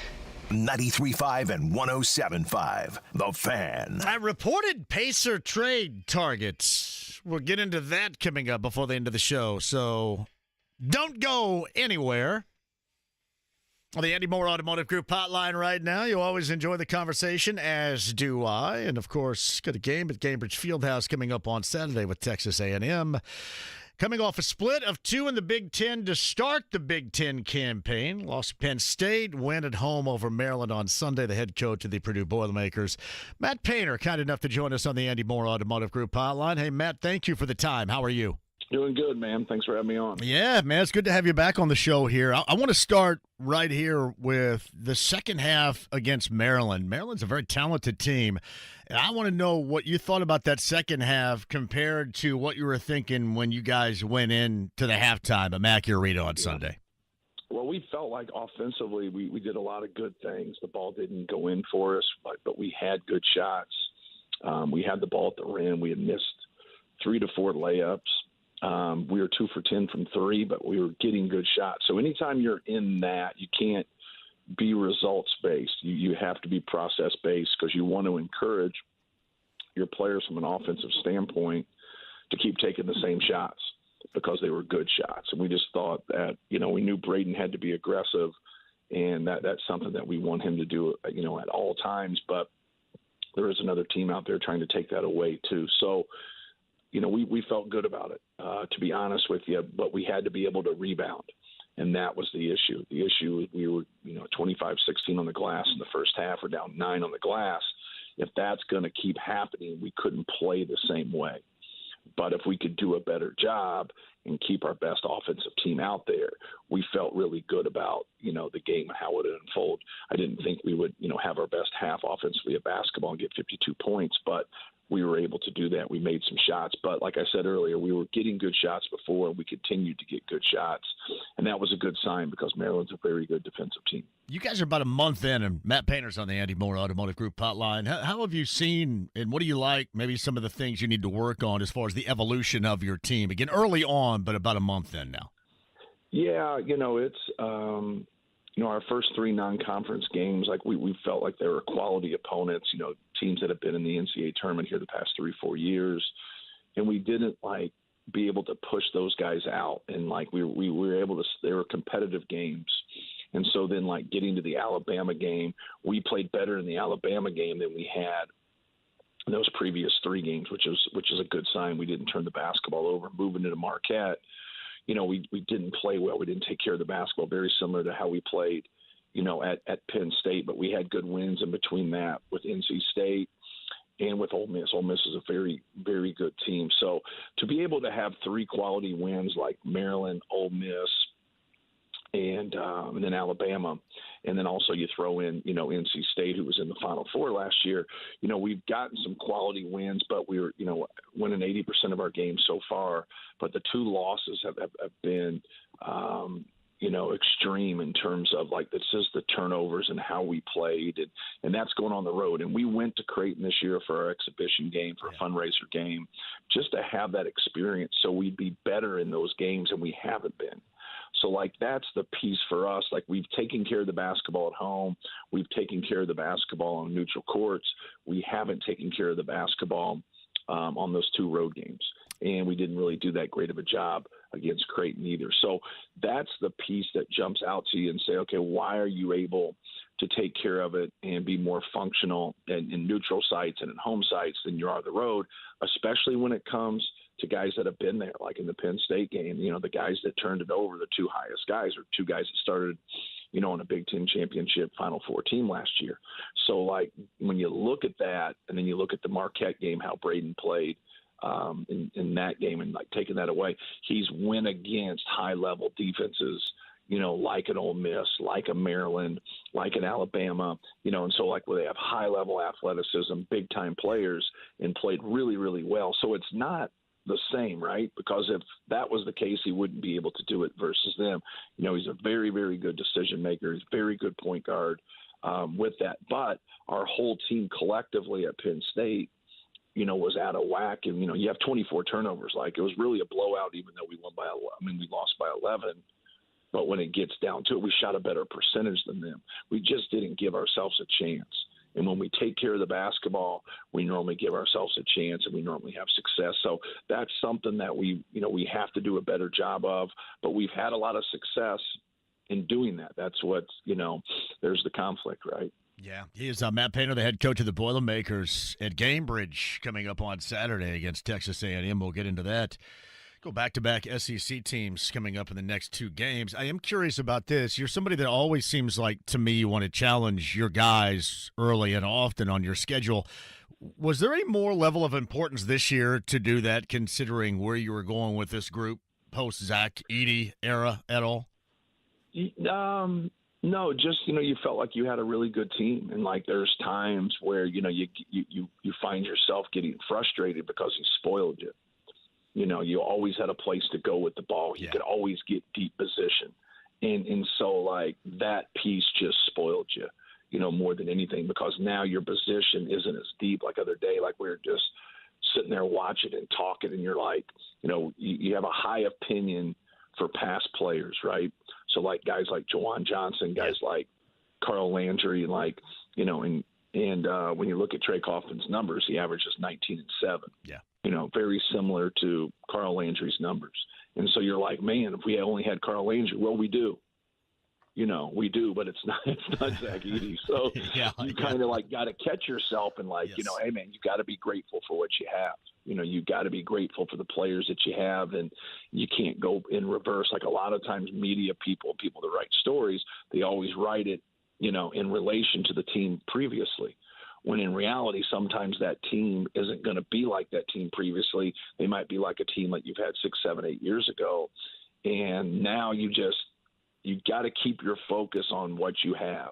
And you got to keep your focus on trying to get them to play at a maximum level and not go in reverse and go backwards with it. But it is human nature to do it. But like our pieces are really good together.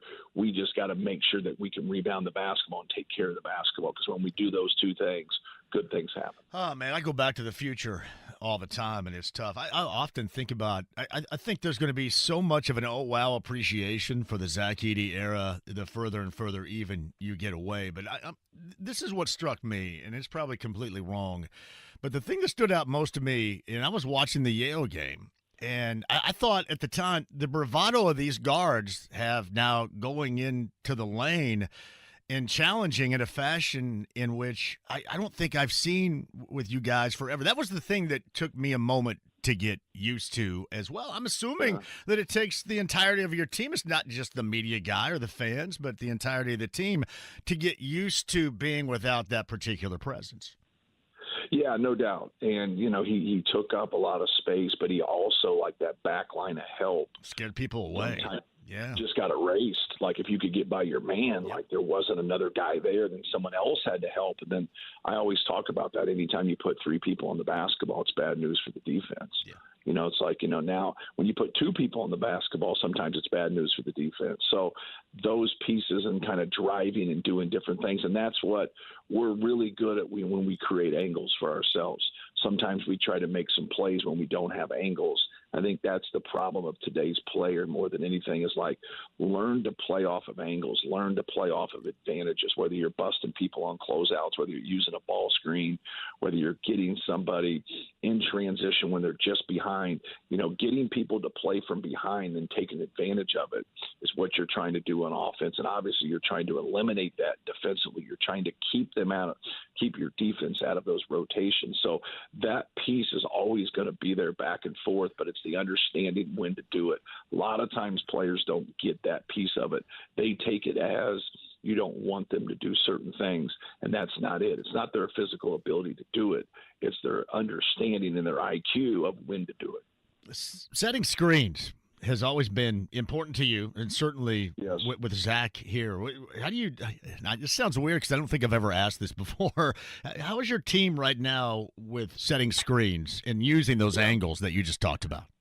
Yeah, like it's good. I think you're always going to go back and have a handful of possessions to where you're like, hey, like, look at your angle here. You just get a bad angle we have a bad possession, because we, especially when you get to a low clock. But like the thing that you have to understand is no matter what your team is and how they function, you got to put a stressor on the rim. You got to get a deep post up. You got to be able to crash the glass. You got to be able to attack and transition and get paint touches. You got to be able to drive the basketball. The ball's got to get into the paint. It doesn't mean it always has to be scored in the paint, but it's got to get in there unless you just have wide open shots. So we always talk about that when we play pressing teams. It's like, we got layups, dunks, and wide open threes. We're not going to give them the shot that they want because when you break a press, now that's, you're not in late clock situations like it just started, right? Because obviously you have to get the ball past half court in 10 seconds. So, let's be aggressive. Let's go after them, but let's not shoot runners and floaters, over two different defenders.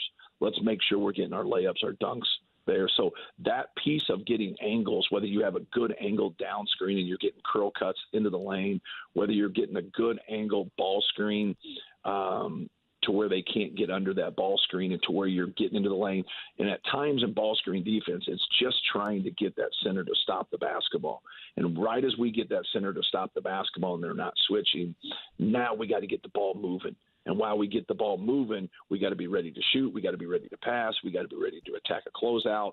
Now you're living off of the angle you created and the advantage you created, and now you never let them catch up. Well, a good defensive team, they don't let that happen very often. When it does happen, you got to take advantage of it. If you don't move the ball quick enough, if you don't drive the ball quick enough, if you just don't understand when you have an advantage. So those things are really important. But like you said, it starts with those angles. Yeah. Like a lot of times I just see people playing college basketball and they set angles and their butts to the sideline. The guard just gets under. The guard just keeps getting under. Well, when you keep getting under, the big doesn't have to stop the ball.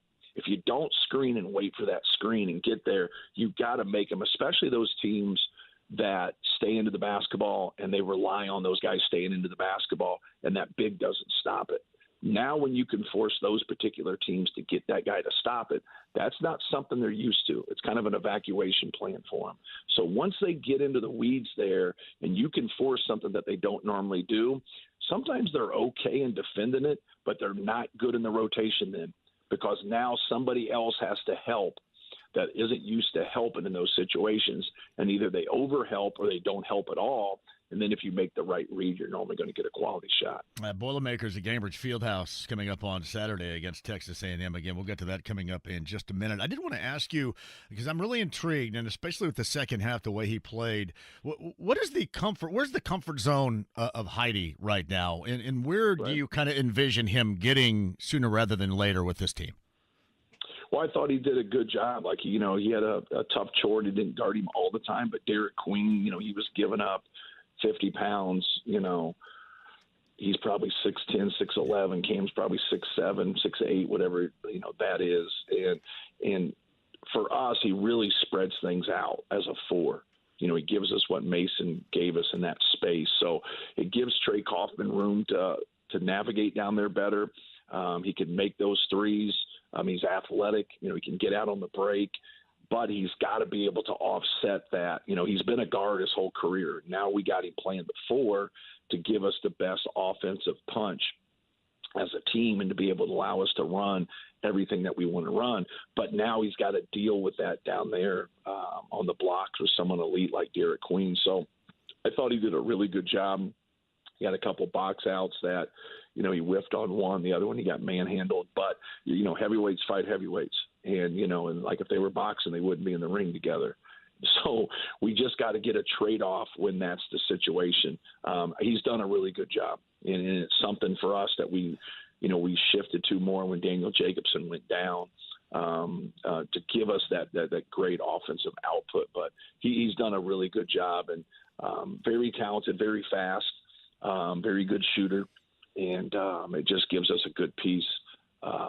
For our offense and defense. Yeah, talented, athletic, and a lot of intrigue there. But it just felt like in the second half he got really, really comfortable out there with that Maryland team. Which, by the way, I think sometimes when you get Reese and you mentioned Queen as well, there's a lot of athleticism and a lot of strength there on the interior whenever they want it. And they've went and got some guys in the portal. Like, they went and got Miguel. They went and got Gillespie, who's averaging, a lot of points and, really, really good player. They got Rodney Rice from Virginia Tech. He's a kid from that area that can really shoot and score the ball. And what's good for them going forward is, Queen looks like, this could be his last year. Reese is a senior, but Miguel's, he's gone, but they got their two guards going to, coming back, and they got multiple years, and so like both of those guys are going to be with him, and that's how you build. Like I believe they're a top 20 team in the country. They just haven't gotten there yet, but I think through competition they're going to get there. And so like that's the thing. They're in a really good area. Maryland's in a really good area. There's a lot of players in that DMV area. And so like they're always going to have their hands in there, getting those kids in their area, but also they prove they can get quality guys out of the portal. And so like they're going to be tough to deal with. He's a good coach. They do a really good job. They give you a different look. So like the preparation for that game is different than a lot of other preparations that we've seen so far. What's the prep you've seen of Matt Painters on the Andy Moore Automotive Group hotline out of what you plan on witnessing with Texas A&M coming up on Saturday down here in Indy? Yeah, like, and if you look at our stretch in like a style of play, and you look at from Alabama, to Marquette, to NC State, to Ole Miss, to Penn State, to Maryland, to Texas A&M, and to Auburn, like that's a gauntlet.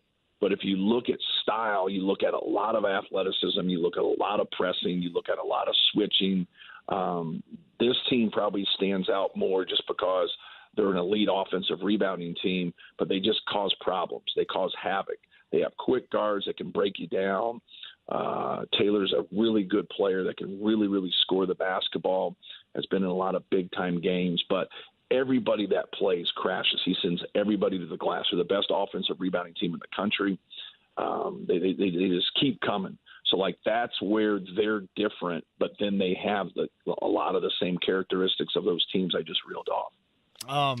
You like playing Gainbridge Fieldhouse? You like doing this event here in Indy? Oh, sure. Yeah. I wish we would have stayed with, the other one. I thought that made a lot of sense with Notre Dame, Indiana, us, and Butler. Just like that was a good way for the holidays and everybody to see two games, and you're always trying to play, teams that you're going to see in the NCAA tournament. And so for us, we always played Notre Dame and we always played, Butler. And those are two great programs through the years. And like, that was cool for us. But, this has worked. We've played different people here. We played Arizona, which was, great. They're number one in the country. We played Davidson and now playing Auburn, who could be number one in the country. Yeah. At the time they're number two right now. But I think a lot of people would say, like, they're one of those 4 or 5 teams that you could say could be number one in the country now, but they would probably be the one. Obviously they had to play at Duke. And so like going into that venue and being right there and like, but they could do it, man. They could win it all. But I also feel like, like Alabama could win it all.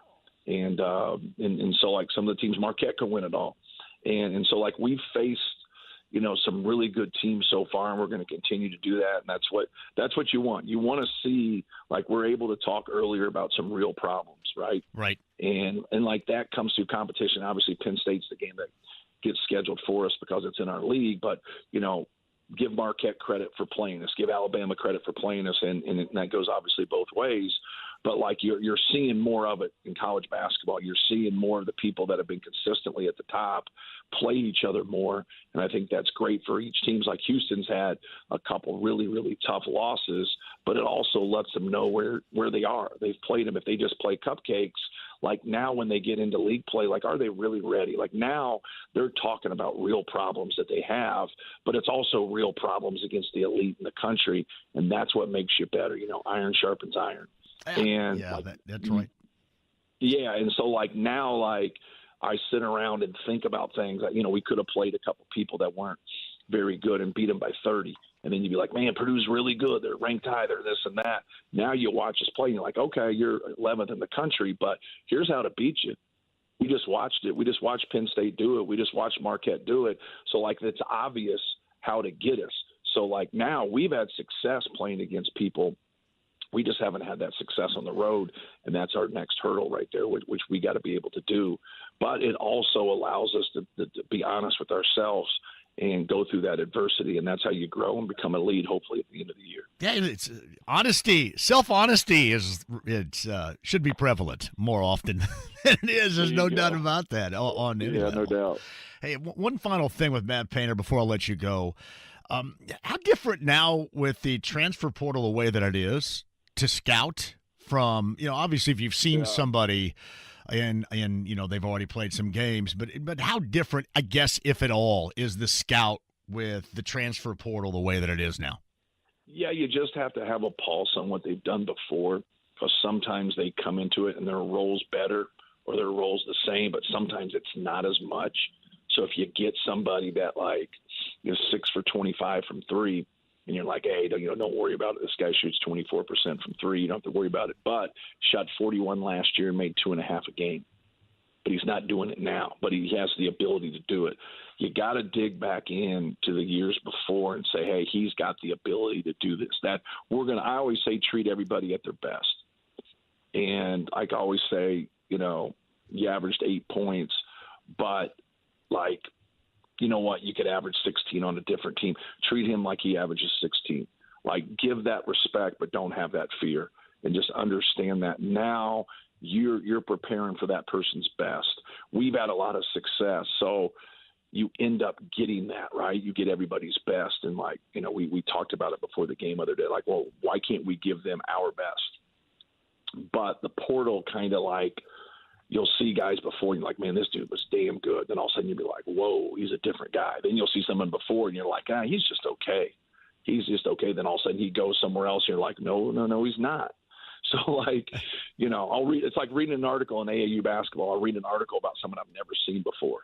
And then you walk out there and you see the kid and you expect him to have a cape on, because this guy's written this article like he's the second coming. And you go out there and you watch him play one game, and you're like, he's terrible. No, he's not terrible. He's just terrible then. You know what I mean? So, when you see people play and you've seen them play, 10 times, it's going to come out, But, who are you at your 80%? And, that's what evaluations are. And, that's what you got to be able to see. But there's sometimes things aren't there with the naked eye to be seen in an evaluation. You got to dig through it, and you got to get through it, and that's what you have to do with guys that go into the portal, because it can be a lot worse, it can be a lot better, it can be the same, and you just got to kind of figure out who they are, what their skill package is, what they bring to the table, which way they like to go, which shoulder they like to go over, what rhythm they like, how they're getting shots or how they're not getting shots, how we can bait them into. A lot of times guys that play a lot of minutes and then they play about half that time, they're trying to jam 30 minutes into 15. So they just press and they do stuff that they shouldn't be doing because that's their way of trying to make up for what they think has been taken away from them. So it's just kind of the psychic of the game and your understanding, and then being able to communicate to your players about, this is who this is. I know these numbers stink, but they're actually a pretty good player. Or it's vice versa, right? But you don't ever undersell anybody in a scouting report. If you do anything, you're either accurate or you oversell. The reason why I asked that is because it would just seem hard to me. Now, I'm not very bright, but seem hard to me because guys play differently no matter their level of talent with different dudes. And if you don't see them with a different combination, maybe they're trying to do something they don't normally do, and then you don't get that. That's why I brought that up. Yeah, you see a lot of the guys, they can sit there and say, hey, I'm going in the portal because I want to win more. I want to play on a championship caliber team. Yeah. But why didn't you think that when you left high school and went to a college? You'd be amazed of guys that say no to us, do whatever. I'm like, hey man, I'm just letting you know your happiness comes through winning. Yeah. And if your happiness doesn't come through winning, I don't know if we want you. You want more of a role somewhere else, or you want the pizzazz somewhere else, or you want whatever somewhere else. But isn't it about, from a basketball standpoint, developing and getting better and winning? And so, when you go into the portal, a lot of time guys are like, well, I just, you want more of a role. You want to play more, you want to shoot more. But when it gets down to it, it's about winning. So as long as that can happen through winning, then cool. You got what you wanted, and everybody got what you wanted. But I love to see how that could get quantified, to see what percent that's happening at. like 25%, 30%, 35%, like I would stop right there. Because now it's like, man, I came here to do this. Well, now coaches are in a bind. They got to get 8 guys out of the portal. Yeah. So so what are they saying to like some of those guys? Hey, we just need you to come here and rebound and set screens, and we're not going to throw it to you much. Well, you think he's signing there? Like, well, hell no. You got to sign 8 guys. Like, you're telling them all, you're whispering all the sweet nothings and everything's good. Then the season starts, and out of those 8 guys, it worked for 4 of them, which is not a bad percentage. And now people aren't happy. Now, like, it's tough, and now it's really hard to coach your team. But this coach gets put in this position because he's at a low to mid-major level. He just took the job a couple years ago, and now he's just trying to breathe through a straw and get it going. And he just got a chance to be a head coach. Then 3-4 years down the road, like, well, you never got it going. You didn't my team kept turning over because everybody's chasing a dollar or everybody's chasing a role, instead of like really looking at like, hey, my happiness is going to lie through, winning basketball games and winning the championship and going to the NCAA tournament and hopefully winning there also. That's where like it gets to. Sometimes that gets lost in the portal. It gets lost. They say the right things, but like what they really, really want that. And see, for us, it's been great because we've taken 2 guys in 4 years, and they understand that it's not a mass overhaul where you got to sign 5, 6, 7 guys out of the portal, because that's difficult. Like, you'll see guys now, they'll play 10 minutes somewhere and you'll be like, man, average 14 at the previous place. Like, you didn't leave there to go there to do this. Like, you just didn't do it. But that's the nature of the beast. That's the downside of it, because we do have some really good stories, right, where guys do go find the right role in the right situation and they do win. That's what you want. That's what you want. But like, it just doesn't happen as much as guys think so. And ultimately, like, most of them want to be pros anyways. And so, like, the pros want winners. Last time I checked, they want talent that can lead to winning, but they want winners. They want guys that have been in winning cultures. They want to be guys that battle through adversity. And so it's a very, very, dicey dynamic right now. You got to deal with it. Let me tell you that. You do a hell of a job as always. Best of luck against A&M and then Auburn. A&M, of course, Cambridge Fieldhouse. You see all the fan base. Always appreciate the conversation more than you know, Matt. Thank you very much. All right, man. See you. Take care. It's Matt Painter on the Andy Moore Automotive Group hotline. Absolutely love these conversations. It's Matt Painter on the Andy Moore Automotive Group hotline. Way over. Quick break. We'll come back. 93.5, 107.5 The Fan.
We got a full tank of gas, half a pack of cigarettes. It's dark, and we're wearing sunglasses. Hit it.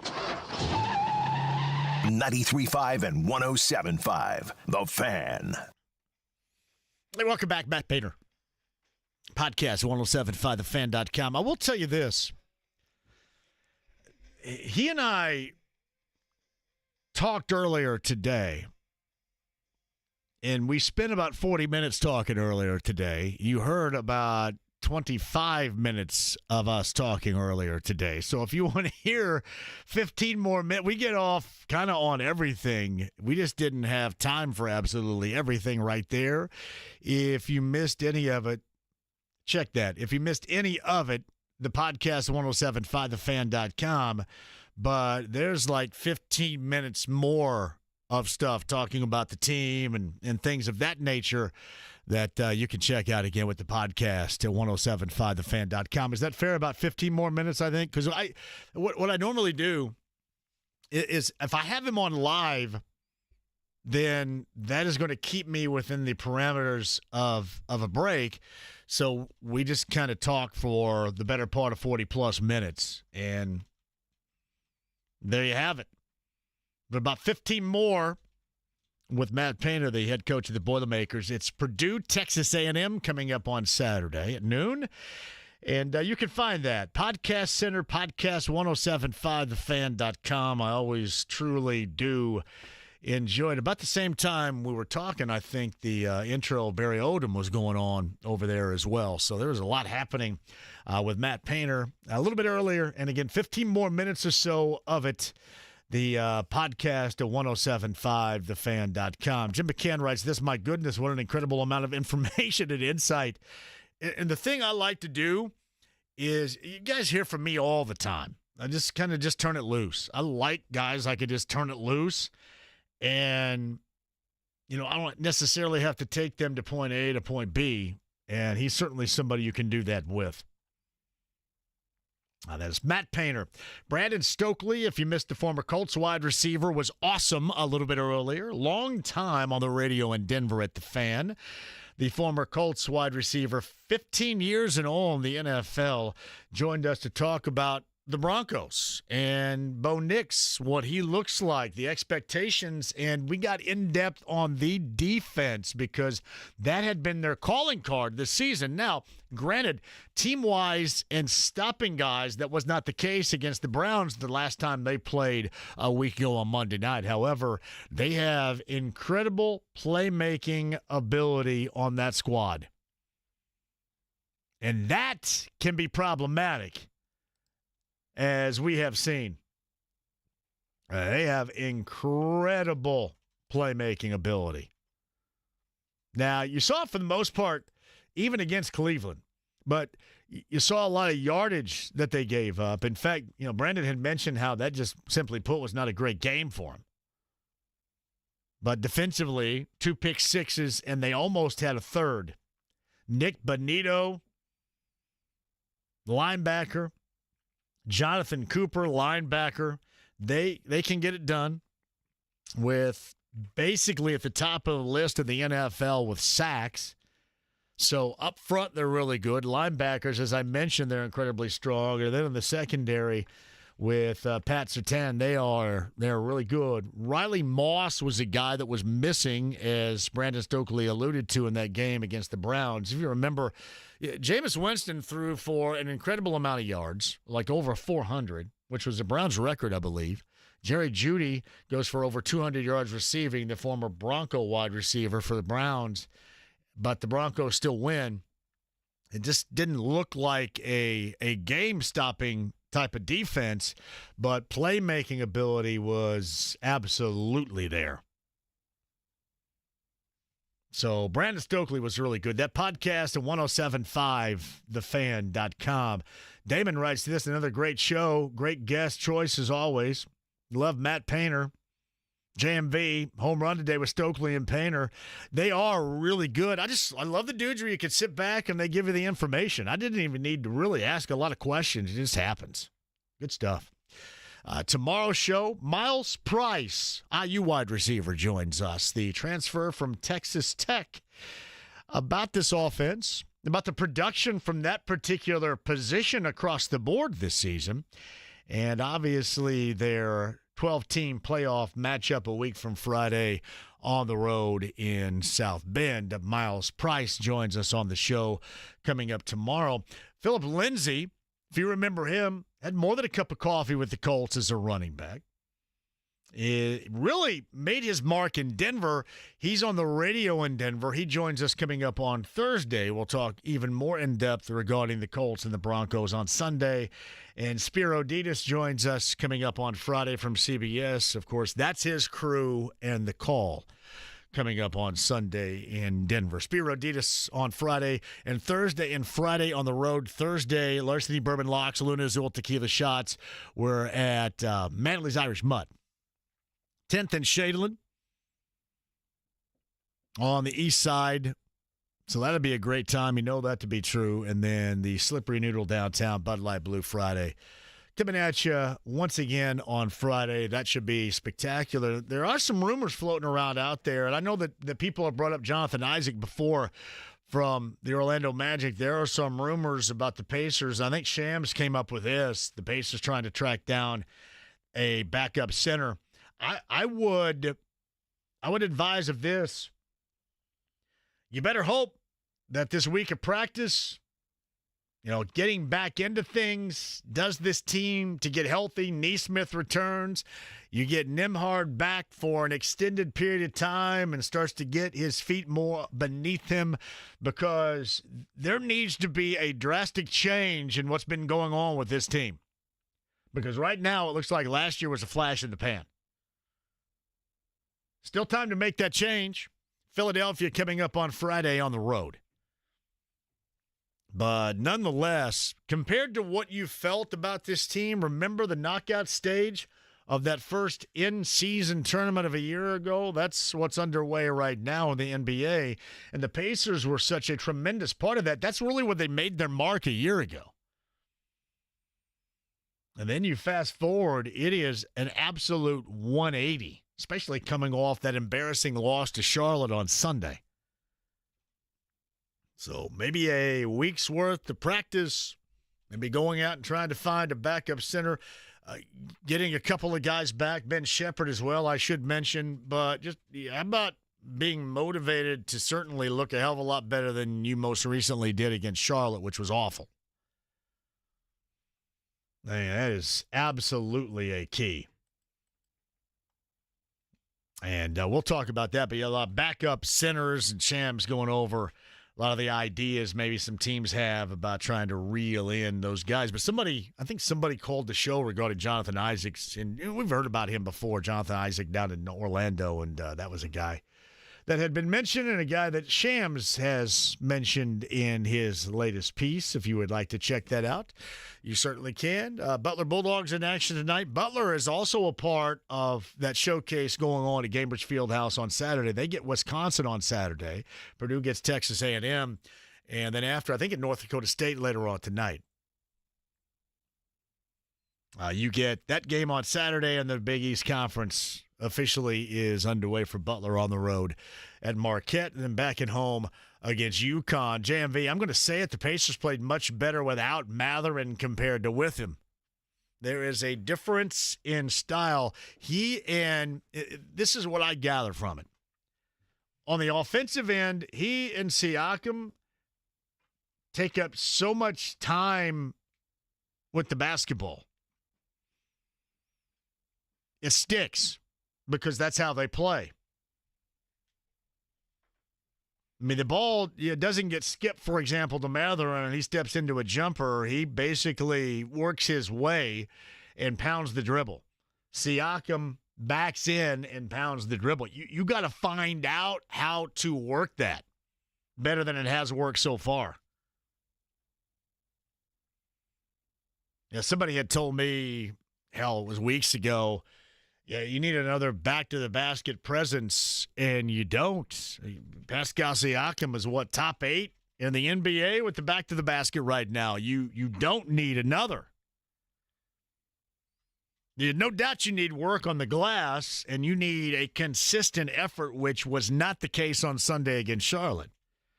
but not another post presence. And the problem that you have, you get two guys out there and the ball will tend to stick with both.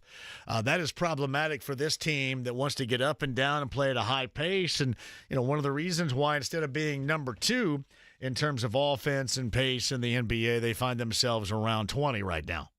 And that's unacceptable, and that's not going to get it done for this team. Let's just face it. All right, quick break. We shall return later on this week. Your chance to win 4 free tires for your ride out with the old and into the new. Matt Goins from AAA membership, I think either Thursday or Friday, will join us. And somebody's going to win free tires. My pit crew, courtesy of AAA membership, is going to set that up for you. That is coming up later on this week, so be on the lookout for that. Again, Manila's Irish Mutt Thursday, downtown Slippery Noodle. That is coming up on Friday. And a lot of you have mentioned, I know that they'd had a soft opening in the past week. I was there on Sunday. Tom's Watch Bar downtown is outstanding. We are going to do a number of get-togethers there for this show, and I believe there's one coming up later on this month. And a quick shout, because I was reminded of it, December the 16th is a Monday. That coincides with Justin Timberlake, I think, Timberlake's show at Gainbridge Fieldhouse.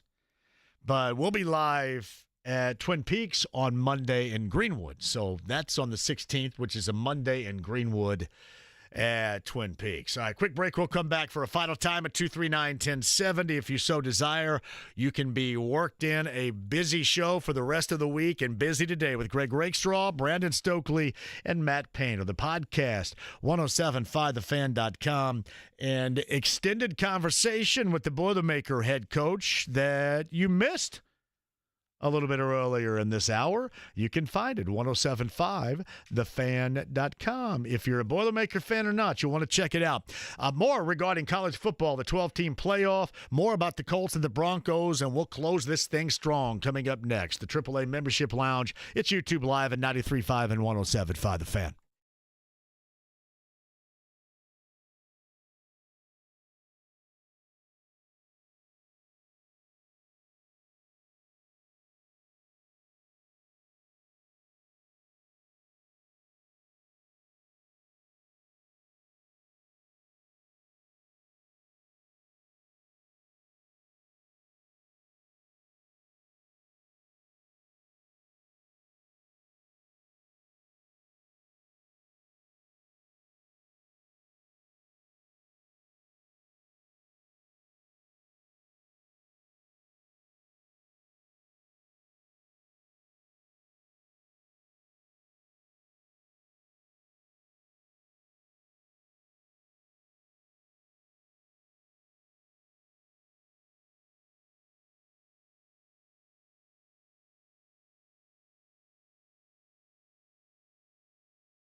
My day.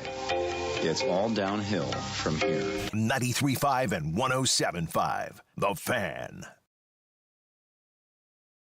The busy show today. Brandon Stokley, Greg Rakestraw, Matt Painter podcast.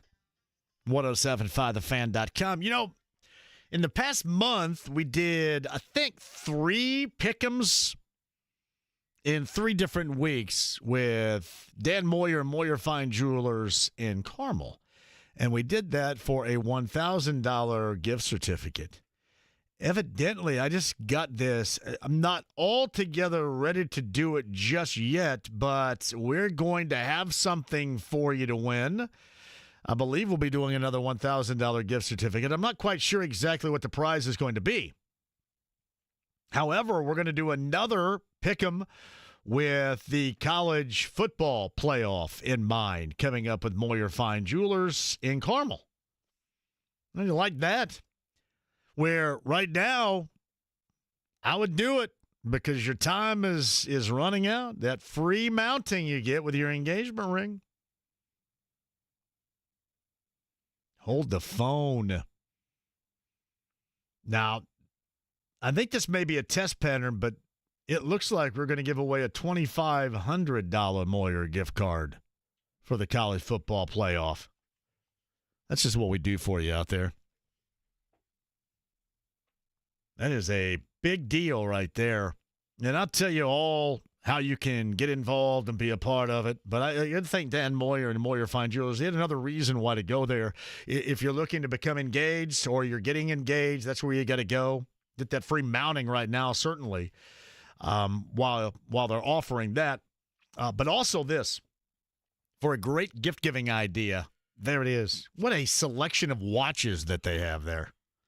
It's a Moyer Fine Jewelers in Carmel, MoyerFineJewelers.com. But I'll let you know when this starts once again. It looks like a $2,500 Moyer gift certificate. Bingo. I'll let you know when that is officially underway. All right, 239-1070, closing the show with JR. JR, hello, how are you? Hey, JMV, how are you today, buddy? Great, JR, go ahead. Hey, a couple quick things. A Pacer take real quick, and then I got something more important. Yep. The Pacers, I kind of equate the Pacers this year to, remember the movie Major League 2? Well, I try to forget it because it's not Major League 1. Yeah. I know, but that's the point. Number one, it was a crappy movie. Number two, the crux of that movie is it was the same guys, and they show up, and they were full of themselves, and something happened, and they just couldn't win. So yeah. That's my. Hey, I'm not going to dismiss that either because that very well could be the case. You can make the arguments on injuries and teams catching up with them or a different whistle or all that. But, yeah, if you can make those arguments, I would agree with you, JR. You can make that argument as well. But even more importantly, and I talked to you about it, I know you missed him at Brown County. Did you hear the announcement that Toto will be at Ruoff? I did. That is a big damn deal. And we're going to have tickets for you, too. Toto, Christopher Cross, and Men at Work all together. That's going to be a dandy. We're going to have to meet up and drink a beer there, my man. We will. You know, I went to see, and this is a true story, because he played in June at the Hendricks Live in Plainfield. I went alone to see Christopher Cross back in June. He kind of gets a knock and people make fun of him, but he is outstanding. He's an outstanding guitarist, too, as well. I went alone to see Morrissey, too. I go to a lot. Nobody likes me enough, JR, to go with me. That's ridiculous. That's my problem. That's one of those things. You like good music. I don't know if you saw. I don't know if you saw the Yacht Rock documentary, but I did. Christopher Cross actually. Did you see where he actually played guitar for Deep Purple once? That was cool. He did. I saw it when he wrote "Ride Like the Wind" while he was on drugs. Right? Yes, that was awesome. Yeah. All right. Well, I hope to see you there this summer, man. Thanks a lot. JR, thanks, man. We will have tickets for that, too. Toto, Christopher Cross, and Men at Work. Was there ever a point in time when you felt, and maybe some of you out there don't, especially if you're the younger generation, but you ever felt if you're my age, my generation, was there a time when you thought, yeah, the most popular concert of the summer of 2025 is going to be Toto, Christopher Cross, and Men at Work? Now, I would have told you then much like I do right now, that would be the case. But I would have to think, much like me going to a lot of concerts, that's somewhat standalone too. Yeah, Morrissey by myself, Christopher Cross by myself. I think Beck has a song about that, right? It's called Loser. Big Loser. No, I actually had a great time at both. It was fun. And I add these. I always want to add to the resume, especially those that I missed. Big deal. It was a big deal.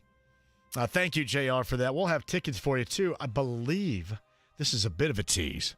I'm going to have something for you later on this week, beyond free tires, which we'll have with AAA. Beyond announcing Moyer Fine Jewelers and another pick'em for you, too, for a big-time gift certificate. But I'm going to have something for the sports fans around here that you'll absolutely love. It is going to be different, and you will dig it, and I'm going to have your chance at it. Is that vague enough right there? Very vague. I can't, because it's embargoed, as I mentioned at the start of the show. James, great job out of you. Hey, the extended conversation I had with Boilermaker head coach Matt Painter, you can find it 1075thefan.com. The parts you did not hear from today's conversation. Brandon Stokley, Greg Rakestraw, too. 1075thefan.com. Miles Price, IU wide receiver, and more coming up tomorrow. Have a great night. The Colts Daily Update, me and the Gorman straight at you. Next.